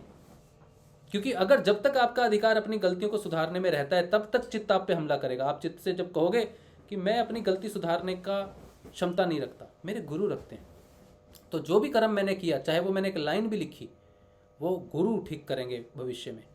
और जो कर्म मैं करके आ चुका हूँ 10 साल पहले या 20 साल पहले या फिर हजारों लाखों जन्मों में पहले, जिन्हें मैं जानता नहीं, उनको भी मैं समर्पित करता हूँ कि उनको भी वो हरेगा, क्योंकि मेरी क्षमता नहीं मैं अपने पिछले जन्मों में जाके उन्हें ठीक कर सकूँ। इस जन्म के तो शायद मैं ठीक भी कर लूँ, लेकिन पुराने जन्मों के मैं ठीक नहीं कर सकता। इसलिए मैं अपना आज का, अभी का कर्म और अपने समस्त जीवन के कर्मों को गुरु पे छोड़ के उन्हें बदलने की इच्छा या उनको भोगने की इच्छा को समाप्त करता हूँ। मैं संपूर्ण समर्पण अपने श्री गुरुदेव के चरणों में करता हूँ, और अब से मेरा अधिकार मेरे इस शरीर पे नहीं है, इसीलिए किसी भी प्रकार का नेगेटिव विचार मेरे शरीर को नुकसान नहीं पहुंचा सकता, क्योंकि ये मेरा नहीं है, मेरे गुरु के प्रति है। मेरा लिखा हुआ कोई भी शब्द मैं डिलीट नहीं करूंगा, क्योंकि मेरा मेरे लिखी हुई चीज़ों पे अधिकार नहीं है। जब तक आपका अधिकार रहेगा तब तक चित्त विजयी होता रहेगा। जिस दिन आप अपना अधिकार छोड़ दोगे कि आप बदल सकते हो, आप कर सकते हो, आप बोल सकते हो, तब तक चित्त आप पे हमला करेगा, क्योंकि कर्ता आप हो।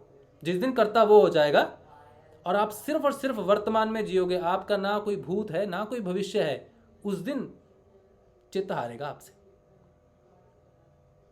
इस बात को सही से धारण कर लो सारे। और मैं इसे खाली बोल नहीं रहा हूं, मैंने इसको धारण किया पिछले 2 साल से। मैं कभी अपना कोई लिखा हुआ, बोला हुआ उससे मुकरूंगा नहीं, एक्सेप्ट करूंगा कि ये किया है, हाँ किया है। लेकिन सारी चीज़ों को दुनिया के सामने जाहिर करने की जरूरत नहीं है। अगर दुनिया पूछे कि तुमने तो ये कहा था, तो मैं सहस्र स्वीकार करूंगा कि मैंने किया है, लेकिन मैं उसे बदलना नहीं चाहता, क्योंकि मेरा अधिकार नहीं। लोग कहते हैं ग्रुप में, अभी हमारा एक व्हाट्सएप ग्रुप है, उसमें किसी ने कोई मैसेज डाला तो उसको कुछ कहना है या रिमूव करना है ग्रुप से। ऐसे बहुत सारे हादसे होते हैं जब किसी को रिमूव करने की ज़रूरत पड़ती है। लेकिन मेरा अधिकार नहीं, हालांकि मैं सिर्फ एक एडमिन हूँ उसमें, मेरा कोई अधिकार नहीं बनता ग्रुप मेंबर्स पे शासन करने का या उनको किसी भी प्रकार से बाहर निकालने का। वो कहते हैं जोड़ दो तो मैं जोड़ देता हूँ, वो अपने आप छोड़ के चले जाते हैं तो उनकी इच्छा है। बहुत कुछ करने से वार्निंग दे सकते कि भाई आप ऐसा व्यवहार मत करो, ग्रुप का सब खराब होता है, या तो आप ग्रुप छोड़ दो, अगर आप ऐसा व्यवहार करोगे तो आपको ग्रुप से निकालना पड़ेगा। ऐसी भी शायद पता नहीं स्थिति प्रकट हुई है कि नहीं हुई है, लेकिन मैं मानता नहीं कि मेरा अधिकार किसी व्यक्ति विशेष पे, तो बहुत दूर की बात है। मेरा स्वयं के कर्म पे भी कोई अधिकार है, मैं नहीं मानता इस चीज़ को। इस बात की धारणा है, अगर मैं आपको ये बात कह रहा हूँ, अगर ये एक भी व्यक्ति धारण करता है तो ये सत्य होगा कि ये जो मैं कह रहा हूँ ये मेरी धारणा है। अगर इस बात को कोई भी धारण नहीं कर पाता और उसकी साधना में मदद नहीं मिलती तो ये कोरी बकवास है, एब्सोल्युटली शून्य है। ये मैं अभी कहता हूँ आपको, क्योंकि आप अपने स्पंदन को दूसरे तक तब पहुँचा सकते हो जब वो ऑलरेडी आपके अंदर स्पंदित है। फॉल्स, झूठे स्पंदनों को आप नहीं कर सकते। झूठा प्रेम पता चल जाता है ना, यार झूठ बोल रहा साहब। सत्य की बात जब होती है ना तो वो उसके स्पंदनों से पता चलता है कि ये सत्य है, ये धारणा है। ठीक है, चलो अब मेरे खाने का टाइम हो गया। तो ये बात है। तो आप सबने जो है वो अपनी साधना को महत्व देना है, अपने आप को दोषी नहीं करा करना। आप जज नहीं हो, ठीक है। और आपकी यात्रा बहुत बड़ी है, सारे मंत्रों से बड़ा गुरु मंत्र है, गुरु मंत्र से बड़ा कुछ भी नहीं है। सदर्शन रूपी अमोघ चक्र जो छोड़ा है गुरुदेव ने संसार में, आपको जो दिया है उसके तुल्य कोई नहीं है। कभी नहीं भटकना कि ये मंत्र जप लूँ, वो जप लूँ, ये व्रत कर लूँ, वो व्रत कर लूँ। पूछती हैं गुरु बहनें, गुरु भाई मैं ये व्रत कर लूँ, ज़रूरत नहीं है। सुदर्शन चक्र के आगे कौन सा अस्त्र चलाओगे? आपके परिवार की रक्षा करेगा वो, जैसे उसकी पेट में रक्षा की थी उत्तरा के पुत्र की। इस मंत्र का सही मतलब तो आपने अभी समझाया है। नहीं, मैंने नहीं समझाया, देखो मेरी एनर्जी कहाँ चली। गुरुदेव की आज्ञा से समझाया आपने। हाँ, बिल्कुल बिल्कुल। इस मंत्र का सही शब्द है सुदर्शन चक्र। सुदर्शन चक्र ये लिखा हुआ है, ये मेरा नहीं कहा हुआ, ये गुरुदेव ने कहीं बोला हुआ है। सुदर्शन चक्र छोड़ दिया मैंने, ये गुरुदेव ने बोला है, स्वयं बोला उन्होंने। लेकिन आज हमने समझा है कि मतलब क्या है, ये हमने समझा है। हमको भी मालूम नहीं था इस मंत्र का, मगर आपने अभी समझाया, गुरुदेव की आज्ञा से आपने हमको समझा दिया कि इसका रियल मतलब क्या है। हाँ जी, बिल्कुल। इससे ना और भी एनर्जी मिलती है, ये भी आपने बोला, इससे और एनर्जी मिलती है इस मंत्र में अपने को। हाँ जी, हाँ जी, बिल्कुल। चक्र का नाम आते एनर्जी के, यार भाई कृष्ण भगवान का मंत्र है करके। मृत्यु का डर सिर्फ और सिर्फ यमराज ही क्षीण कर सकते हैं, और यमराज सत्य है। अगर जीवन में आप खड़े हो जाओ ना किसी भी बीमारी के सामने, भाई मैं झूठ कभी नहीं बोलता, तो यमराज आपके पास खड़े हैं, वो आपको टच नहीं कर सकते, क्योंकि वो स्वयं सत्य हैं, और सत्य को हानि नहीं पहुंचाता कभी भी। तो यमराज है, स्वयं सत्य है। वो जो युधिष्ठिर है ना, यमराज हैं वो स्वयं, क्योंकि वो कभी झूठ नहीं बोलते, हमेशा सत्य बोलते हैं। और भी बड़े प्रिय नाम है। तो कठोपनिषद, एक और छोटी सी बात, अभी समय बहुत ज़्यादा हो गया है, फिर भी एक छोटी सी बात और मैं बताता हूँ। कठोपनिषद जब मैंने खरीदी थी ना, तो उसमें यमराज की फोटो बनी हुई है। यमराज को कौन घर में लाता है भाई खरीद के?